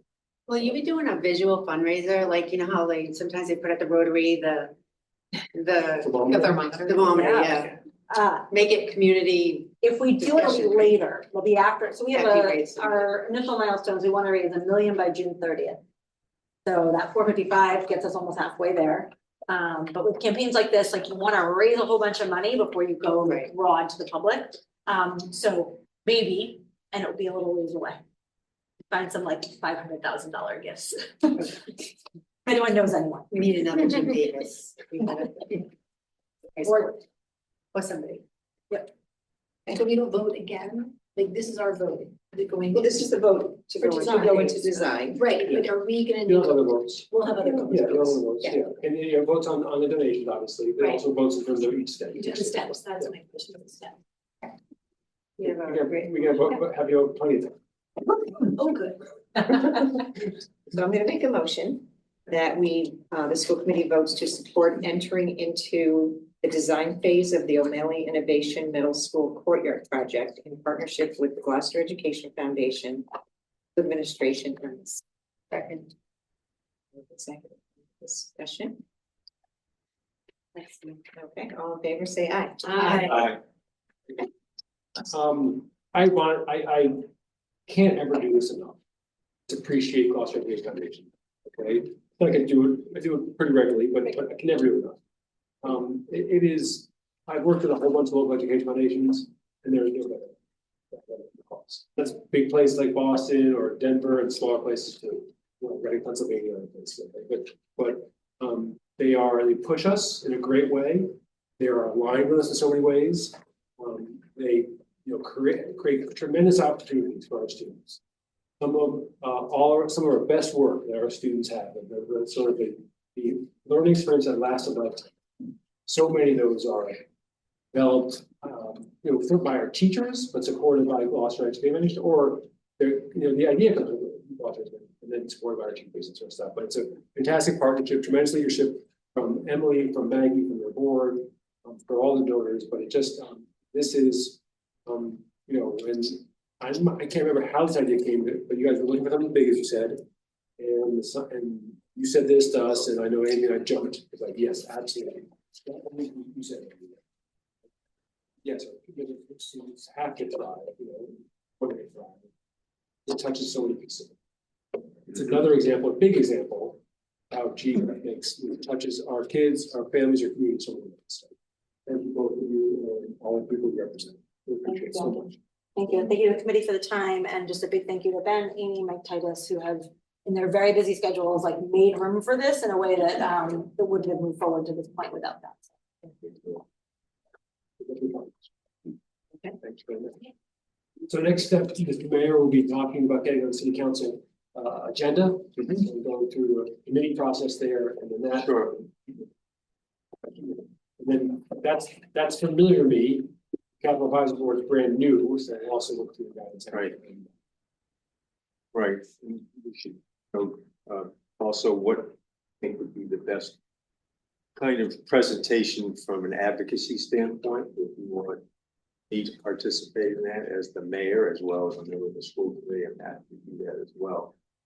That's because yes. this has got it's got a broader reach budgets too. In fact, we're talking about the kids who are in school now who won't be there when they will be there because the O'Malley, the rink is one of the most public places in our city. They will see it all the time, so it'll be part of the city. So that message alone is very important. Yeah, absolutely. Which one of those things happen? You'll need to be there for obviously. Thank you. Thank you. Thank you. Thank you. Thank you, Meg. Last thing on this part of the agenda is my recommendation to appoint Dr. Catherine Tucker as the next assistant superintendent at Middle News. And Amy and I will talk about this a little bit together. So I shared with you that news on Monday. After Dr. Tucker was able to make the person, her staff at the North Reading Middle School know that we made her an offer for her to be our next assistant superintendent. I've had the good fortune to interview a lot of folks and hire some really great things. So that Kathy Tucker is another example. It's pretty rare. So we had a great, in terms of process, and 2 interview panels that were selected by us to make sure we had a diverse group of perspectives and roles. So on our first panel, a paraprofessional, union representation, teachers, instructional coaches, assistant principal, I believe, principal, Amy as well. I helped organize the process, but Amy sort of was leading it at that point, okay, and led that interview committee. I was involved in the deliberations, but what that committee was designed to do was give recommendations to Amy and me about who we move forward as finalists. And then the second panel, so we moved forward, I think it was 5 finalists, okay? 4 finalists, sorry, 4 finalists. That second interview committee was sort of more focused on the folks that the will work with more regularly. So some district leaders, Dr. Jarvis was on there, some principals as well. Amy Cam was on there, department heads, right? Program leaders from, so we also had some teachers as well, who are program leaders at the high school. I think I've construction coach on the second one as well. Oh, yeah, right. Yep, exactly. And again, diverse role. And Kathy did an incredible job pressing our people, helping them understand where she comes from and what her approach is in terms of education and leadership. The committee's got a sense of her as a collaborative leader, a thoughtful leader, someone who continues to learn. She's a adjunct professor at both Salem State and UMass Lowell, and that's one example of how she can do this through her teaching. We continue to learn about what's happening in education and what's happening in investment in leadership. That's exemplified in some of the work she's done at North Reading, where she's been for a while. And that's curriculum work she's done. That's work on equity, work on sort of practices. Some of the things that are sort of most difficult to move the middle school forward. We also appreciated, lost my thought. Also appreciated, oh, I know, that she's actually been in North Reading for a while. Really do appreciate that staying. Next to high school principal, middle school principal, probably one of the toughest jobs in any district. And but she's developed just a lot of camaraderie there, collaboration, but also just a lot of belief in leadership. And that's part of why it was difficult. We wanted to make sure she had a chance to talk to a person. Those folks there, from talking to her references, a few folks from North Reading, some folks from prior in her career, nobody going to miss her. And that's what you want when you're hiring somebody. The last person going to miss them. And, I don't know if you wanted to add it. I didn't tell you I was going to ask you to add anything. Sorry, I didn't. But anything you'd like to add just in terms of the process, or Kathy? No, it was a process, I believe, and very excited to work with her. She's already reached out she wants to come kind of meet with me ahead of time. Once all of this is done, and start initial planning and transition and how we can come together and grow as a team. So I'm very excited for that. Folks we talked about in terms of references was, I said really knows your stuff, but also folks who there's 1 or 2 people in your career who really learn in a really deep way. For one of her references, Kathy is that person. The people you can really count on is that person. She's interesting, engaging, very thoughtful, very articulate, really explains some really complicated pieces very well, and that's important. And anyway, so another piece that to say all this, and this doesn't happen very often, is both panels were unanimous in moving forward. And ultimately, its decision was up to both Amy and myself. We did it very together. My purpose in this was getting the best partner of Amy Pasquale, because that's crucial. We really need that. I've had that good fortune of working with Amy and also Greg Bach, and a great partner. And Yeah, and I think we did it, right? Yeah. Yeah. I'm very happy. Yeah. Happy to answer, so. I Go would say, ahead. I was looking for someone that would bring different ideas and push me and question, like, I need to. Behind closed doors, sometimes I'll say, then why are you doing that? Or maybe you should try something else. I need somebody to be able to do that to me, for me. And kind of push me, make sure I'm looking at all angles. So I felt like she was the person I could do that. And that's a question we asked her, her superintendent and others, will she be someone who pushes you and supports you, but also pushes you by doing that? And so we got real clear. So they said that you'll always do it in a kind, compassionate, direct way, which is the best way to do it. Just the way Amy does it. Sometimes some immediately something else too. So it's good in both ways.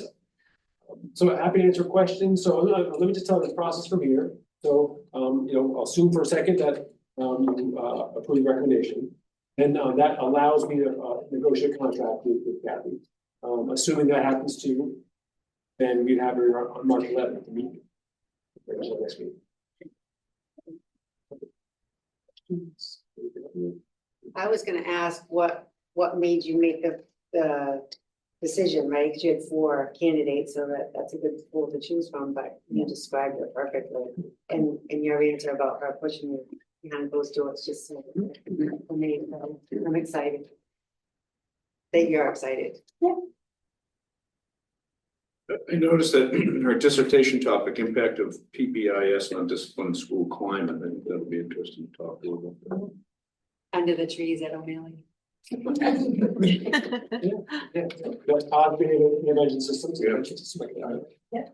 And no, it's really important about, especially middle school, how are you supporting kids do well, positive behavior, and it's a great topic for middle school leaders.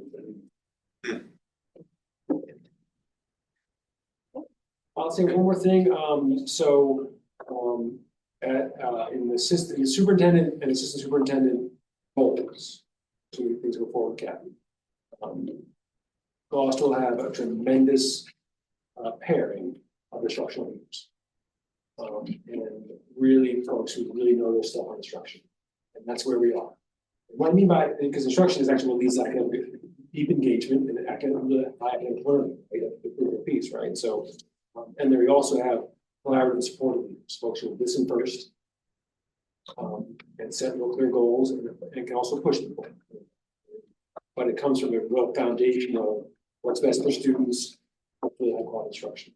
It's perfect situation.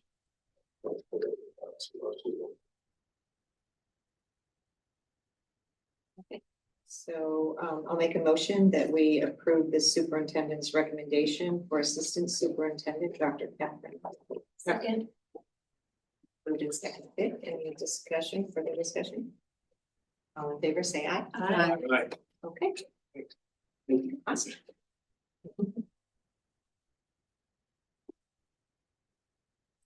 I want to hear about the superintendent. You'll be working with her. I know, I want to hear it. Okay, wait till it. Okay, so that concludes the superintendent's report section. Subcommittee reports, building and finance subcommittee meetings of February 4th, 5th, and 11th. Chairperson Sarah. That's there it is. I'm here to help. So, well, this was, I was gonna ask you, I mean, I have a very lengthy report, like I took a lot of notes and typed them out and pretty much said what was said at our meeting. But I saw that you put the slides in the packet. Oh, yeah, they're in the packet. Right. So I didn't know, I mean, I'm happy to go through my document and just try to. I would just certainly whiz ask through it. what's helpful. So let me just, we do a little preamble. Okay? Yeah, because it's long. Yeah, and I have and like the 5 question pages is helpful. of notes here. And the question is what's helping the committee. Yeah. So just to give a little background here, and I'm not going to show the slides yet, but the budgetary presentations, those who are newer, are all about what our departments and what our schools hold as their priorities, budget priorities. What are they trying to do in terms of in their schools? Okay, so each You know, IT departments, I mean, transportation and IT. Okay, and then schools, preschool, elementary schools do together. Middle school, high school. Okay, that presentation we got for the last, you know, three meetings, okay? And they give, what their strengths are. First of all, start with their strengths, what they're doing well, then they talk about their priorities for next year, okay? And then what they're, going to do to strengthen those priorities. And they're not numbers, they're not specific positions, because we're gonna build the budget based on the priorities of our schools, and the strengths, you know, always start with strengths, and then what they want to be doing going forward, okay? So each of those, so there's a presentation there, let me just show one thing here, because this will help you, and help us talk about this. It is just a great place for you and the public to go at this point. This website, Budget Central. Okay, good friend of mine made that little button there, awesome, okay. And then we have Budget Central here, it takes you right to a budget development for FY27, and what we have up already are the presentations from the last 2 weeks, okay? The same slides you have, okay? And then we'll put this one up, this was just tonight, mailing out to school, okay? What we'll also add are the recordings to those, okay? So really, I really urge the members who aren't on BNF to watch those recordings, because they're really helpful. And I think one thing they'll see is there's coherence. And that's what matters, okay? They have a new schools for.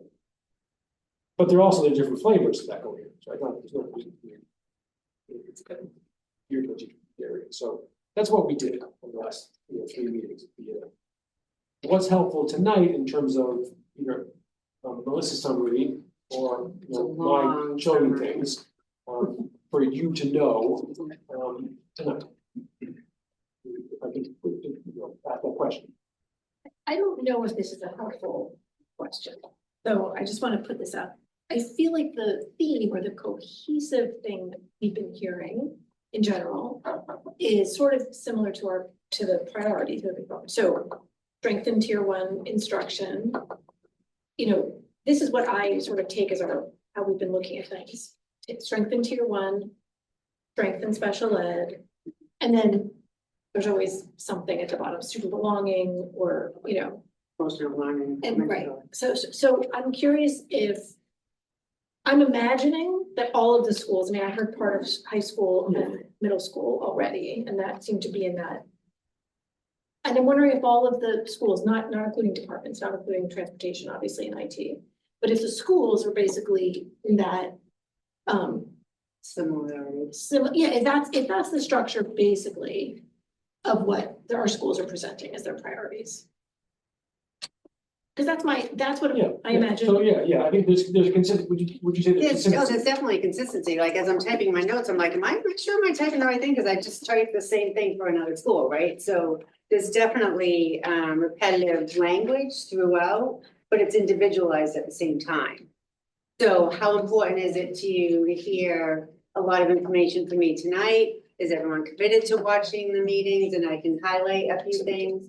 Or I can give a report and talk about the strengths and priorities in each school individually in addition to each of our departments. I mean, the information's here, it's available. It's available by me saying it tonight, or it's available online by pushing a budget button and clicking and looking at our Zoom meetings, hearing the conversations. But I don't want to underestimate the work that was done. I mean, there was a lot of work done.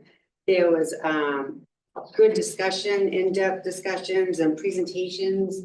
There wasn't much said that we haven't heard before. There's a few details, but our conversations have been consistent since we started talking about improving tier 1 instruction. You're not going to hear anything different from me tonight. Just know that there's a stronger focus, it's a priority, and we're taking steps to address it through the budget. As a reminder, we did not discuss numbers at all. So I feel like we're the only school committee that develops a budget without talking numbers, but we put our priorities first. This is where what we need to focus on. This is where we need to go. And we all agree on that and we care about that.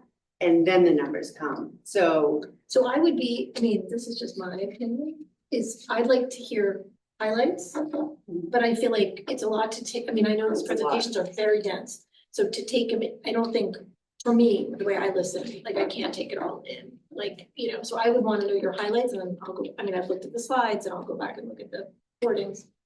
But that's where I sit. I don't know where other people go. I'm in the same place that you are. That's my process as well.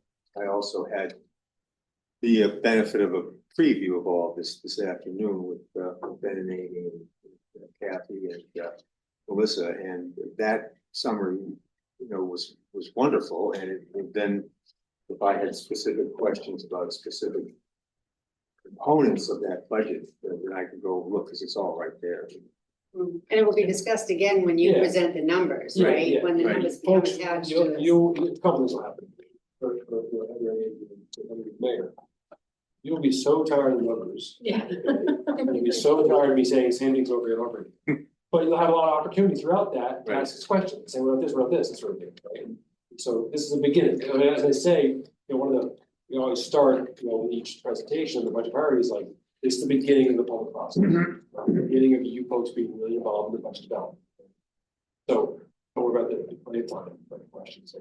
And I would also suggest that that you watch the meetings, because questions come up during our questions, and you know, as Melissa said, a lot of this stuff is a continuation and just trying to bring things forward as to where were we last year, where are we this year. So we're here with kind of where we are at. You'll need to kind of pay attention to some of the details and ask, and that way you'll have a foundation of which to ask questions. Yeah. Makes sense. And also very, I mean, as I think Melissa said, and also very in line with our budget priorities we laid out to you. Those priorities were developed with leadership to you, the people that are presenting, you know, so that's very, it's purposeful, but it's also, you know, worked out. See, for instruction, who's actually could be changing, education programs, you know, and supporting elements of it. See, you know, for the most part, educating and supporting learners. One thing you see at the high school, a little different, of course, is from tech. So, but I really agree. Listening to those presentations, if you can actually put it on, you know, a little faster talking speed, which doesn't hurt. Okay. But no, there's the nuance there, and also, I mean, you get to see our leaders really talking about what they're doing, and you know that me at least always builds confidence. You know, and I think it builds confidence in the committee too. So, but yeah, that's we'll have those links to the actual recordings right on Budget Center. So I can't help but wonder, like, should I dive into this or give opportunities to watch the videos and then come back and discuss? Because I'd rather watch and then discuss so that I think that would be better, because that way there might be questions that you have that we didn't ask that could generate more conversation, as opposed to me saying it and then, okay, we gotta go back to that now. Because there's a lot of information there, a lot of good information. I think we should be required to watch these meetings. I will definitely go back and watch them again, just to be assured that any discussions going forward when we develop the financial piece to this, that it does match what our intentions are going forward and what the needs are. And there could be changes by the time we get to the needs too, right? Because as we know, our student cycle changes every day. You could also send, and I could send this out because I have it typed up. I spent days typing it up, right? But it's just going to highlight the slides, right? And the conversations that we had. But I'm happy to do that. But I think this would probably be like a half-hour discussion. I mean, a half-hour presentation that doesn't need to be had tonight. Right. And we can just discuss at our next meeting that if we have questions or what steps are next. But if anyone has a particular question, happy to address it, but just want to say one exciting thing about what we learned was through transportation, that we have 4 bus drivers in training. And an excellent mechanic. We're not gonna have them till next year, but 4 bus drivers in training and an excellent mechanic. That was my takeaway from this budget. It was just, I was special education too. Thing is amazing. It is, and Grant is amazing too in IT, so it's worth watching on a quicker speed. No doubt. And just for folks all listening, it is just, you know, all of the slides, all the presentations are in the packet, it's in the packet, so you can look at those, obviously on our website as well, but we're not going to short circuit anything, but I think we need to have a more productive conversation. And also pay attention to tonight's meeting when Principal Perella was talking about student engagement and giving them more opportunity to speak and be part of curriculum and the things that are going on in the school. And I was really excited to hear the whole. Fabulous. Yeah, kind of bummed And out I didn't get what part of Mike it. Titus had to say about O'Malley and all the good that's going on there that Amy has driven into that school, the special ed. I mean, there is so much good conversation and information in here that I feel like just saying that is enough to get you to Yeah. watch the, I'll definitely watch it. and learn, because anyone who questions our desire to improve education and academic achievement in this district, they can't deny it by listening to the reports that we got and what our intentions are, no matter who likes us or not. So, well, we're not a lean duck school committee. There's a lot going on. Don't listen to anybody. So Just saying, it's a lot of good work going on. Thank you, Melissa. Be proud. And really appreciate it. Thank you. Thank you for your support, everybody. And to the mayor for his interest too. I mean, having that conversation with you today, I mean, you clearly have an interest in improving schools, and it's good to feel that. We have a plan Yeah. to do it, so Yeah. figure out the funding part later, but having the plans first is the most important part. What do we need to do to make it better? That was essence of our discussion. Oh, good. All right, thank you, folks. Appreciate that. Thank you. Moving on. Okay. Right, Keep going. Next up in business is action. We're taking care of the first one. Second one is approval of ASME job descriptions. They have been handed out. All your packet. They're in the packet. We have to print Right. them. Want to say some trees. They're in the packet. So. I have one. Should we just give you the background a little bit first? Okay, or Bill, you can. No, go ahead. Okay, just that Bill and I, directed by the committee, Bill and I negotiated with ASME, and that meant all the ASME secretaries. Which is six, and ASME secretaries are, we have 3 units that are represented by ASME, ASME A, B, and C. ASME A, I'll focus on those tonight, are 12 secretaries. So 3 at the high school, 2 at the middle school, 1 at veterans. Okay, so 6 folks total, small unit.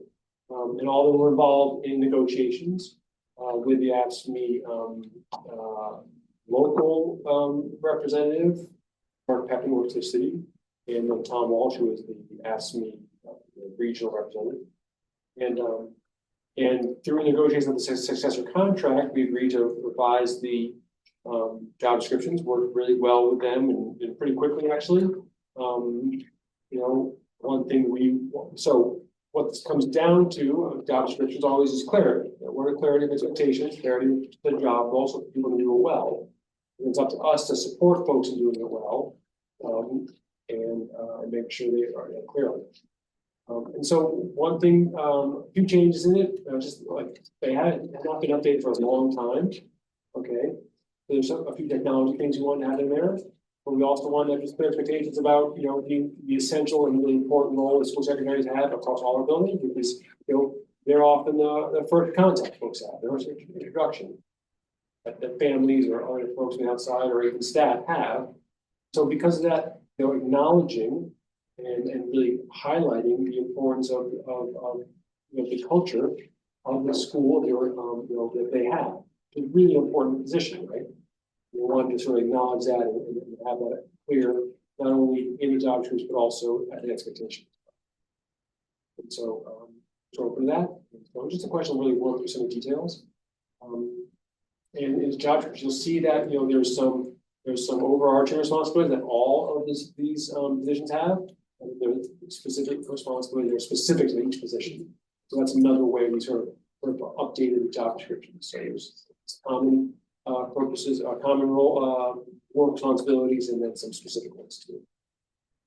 So that's sort of, Bill, anything to add to that? No, I think you hit on it. I think the important thing is the forward facing, hey, you're the face of the first person that parents see and students see, and when you come into the school, so we want you to be a good example for the schools, and we that into the job description. I think we also kind of think there's some people that either have retired or going to retire, so we kind of made some adjustments to, hey, to the job descriptions of, really, we're putting a little bit of what we expect moving forward into the job description, so. And you'll see there are a couple examples where the folks who are retiring, the next person, and those are, relatively soon, the next person will take on some of the new job responsibilities this person will.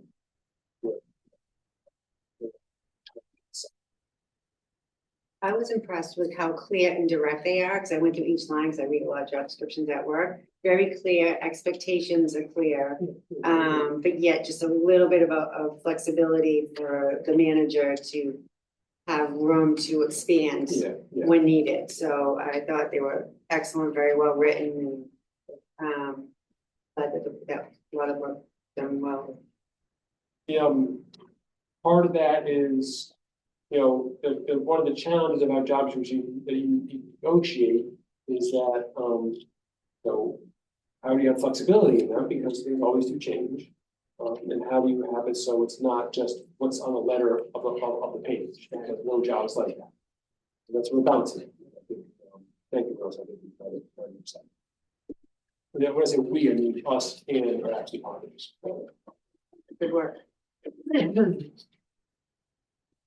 The only question I have is stipend for academic awards night? Yes. And how that's handled, because my understanding is currently this is done during the day, during the regular work hours of the current person in the position, which means that those tasks can be done during the workday. And so why would somebody taking that job in the future be getting paid extra to do work that clearly has been done during the regular workday for a long? So I think that's a sunsetting. I think I have it right. Yeah. Meaning after this. Yes, in the future. In the future, the stipend will be only after the. Did they propose that? No, my question is, if it's being done during the day now, why would we then, when somebody do it after the workday and pay more?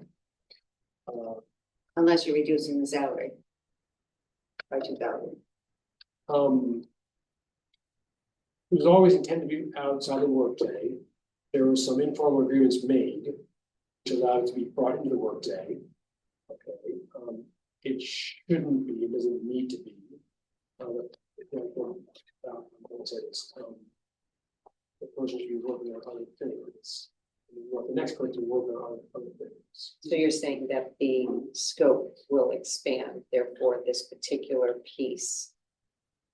Yes, all still within extra thing. Yeah, all still within job added description. instead of thing. Right. Yeah, all still, there won't be new responsibility in the job description. But there will be through the stipend. There'll be more expectations through the stipend position than the person doing it as part of the job. I understand your concern. You want to move it back towards what the expectation should be, both during the school day, but also really for this job outside the school day. Okay. You want to make a motion? Motion that we accept the ASME. Sorry, go ahead, sir. Just accept, approve the ASME job descriptions as presented. Second. And second, any discussion? All in favor, say aye. Aye. What I can tell you is that they were accepted by ASME. They were. Yeah, that's what. Yeah. Oh, yeah. Typically don't go till. Next item is approval of the 2027-28 school calendar, which was presented at one of our previous meetings, but we had not to vote on it the first time it presented. We forgot the second time.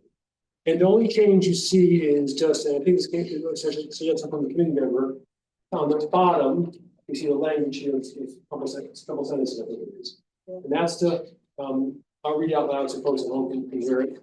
This calendar includes 180 instructional days. In the event of school cancellations due to inclement weather or other emergencies, missed days will be made up at the end of the school year. Consequently, the last day of school and subsequent year-end events are subject to change.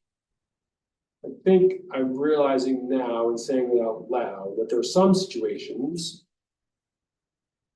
you know, weather and other than where you can actually make them up during school vacations. And very, very unusual, but it can happen. I mean, you know, and the more likely occurrence, more regular occurrence, it can happen during because of weather. And we're having a February vacation next week, no matter what happens, okay? I'm clear about that. Didn't get one last year. I know, yeah. No, it's definitely yeah. something you could put in. So could I just amend this language? Is that all right? I also have a question about this, so. I just want, Maybe in the school year. I don't want to like. It's not a normal occurrence. unless otherwise agreed upon by the I school could say, or you committee could say, or in exceptional circumstances. during school Exceptional, year. yeah, exceptional Or in circumstances. I think exceptional that makes sense. circumstances. That's been like- Is there any way to say in this document that the school calendar will not extend beyond June 30th? Only because just in my social media poking around, that is always a question that people have. What will not necessarily what will the last day of school be, but where's the hard line? And is it not June 30th? It will not extend beyond June 30th, and I think families just don't know that, they think that we will go into July. So what I would say is we could say, add a short sentence is, I think the Mass General law. school day will never, school year will never extend. School year will not extend. Past June 30th. Beyond June 30th. And I I think that will solve a lot of. And I would cite. Answer a lot of What So we should dictates that, cite the that's right. law. Yes. I'm trying to look it up. so I'm not gonna- Find it out. Yeah. It also helps us, for people to better understand the conversation when we start discussing those exceptional, extraordinary circumstances where we could be discussing. We don't. Yeah, we know, I mean, I can't remember how many years this was, it wasn't that long ago. 'Cause I It's remember- Mass General Law, chapter 69, section 39, I think, maybe, yeah. On or before June 30th. Just say the right, section, hold on. not MGL. It's either 69 or 71, those are all the elementary. Okay. ones. We'll find out. They all have June 30th. Which is weather ones. So people can't say, weather. Right. And Saturdays, for example, so that was probably. Yeah, so let me just read this out loud again, okay?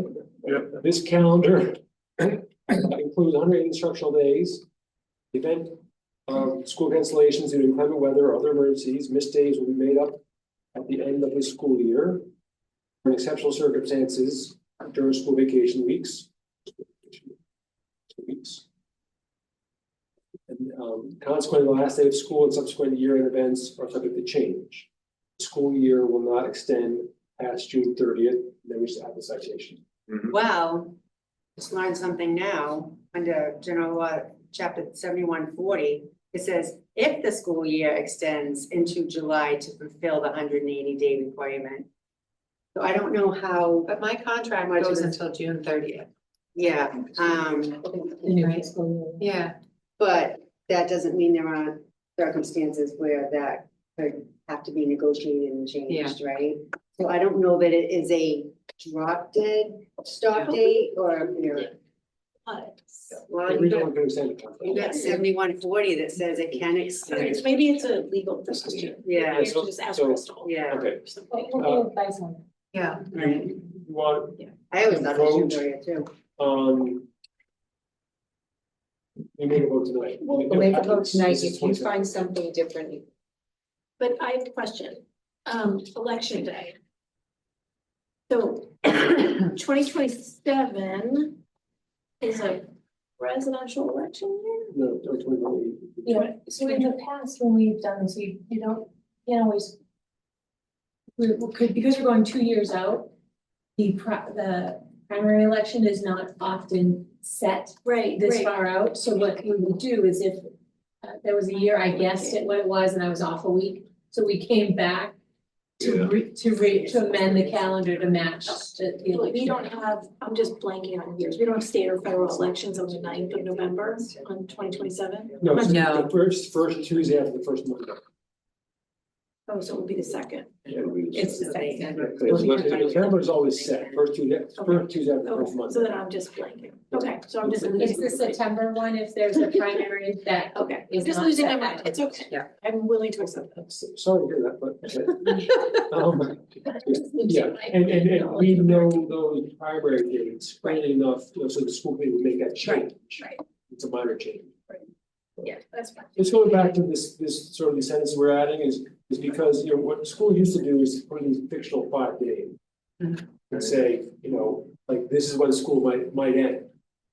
But it was just made up, honestly. And then surprise, we're getting out early. Yeah, so we pulled that off because it's just confusing, honestly. Because here's I think ostensibly help people plan, but plan for a date that makes them. So, but we think this would be clear. I mean, actually, I think it was Kathy's suggestion, I think this would be clear. So we'll vote on that language with the June 30th, and if we find out differently, then we'll come back. We'll bring it back. Okay, all right. You got that, Stephanie? I do. Yeah, I don't know, I was the June 30th. I'll take a look. Yeah. We'll just look.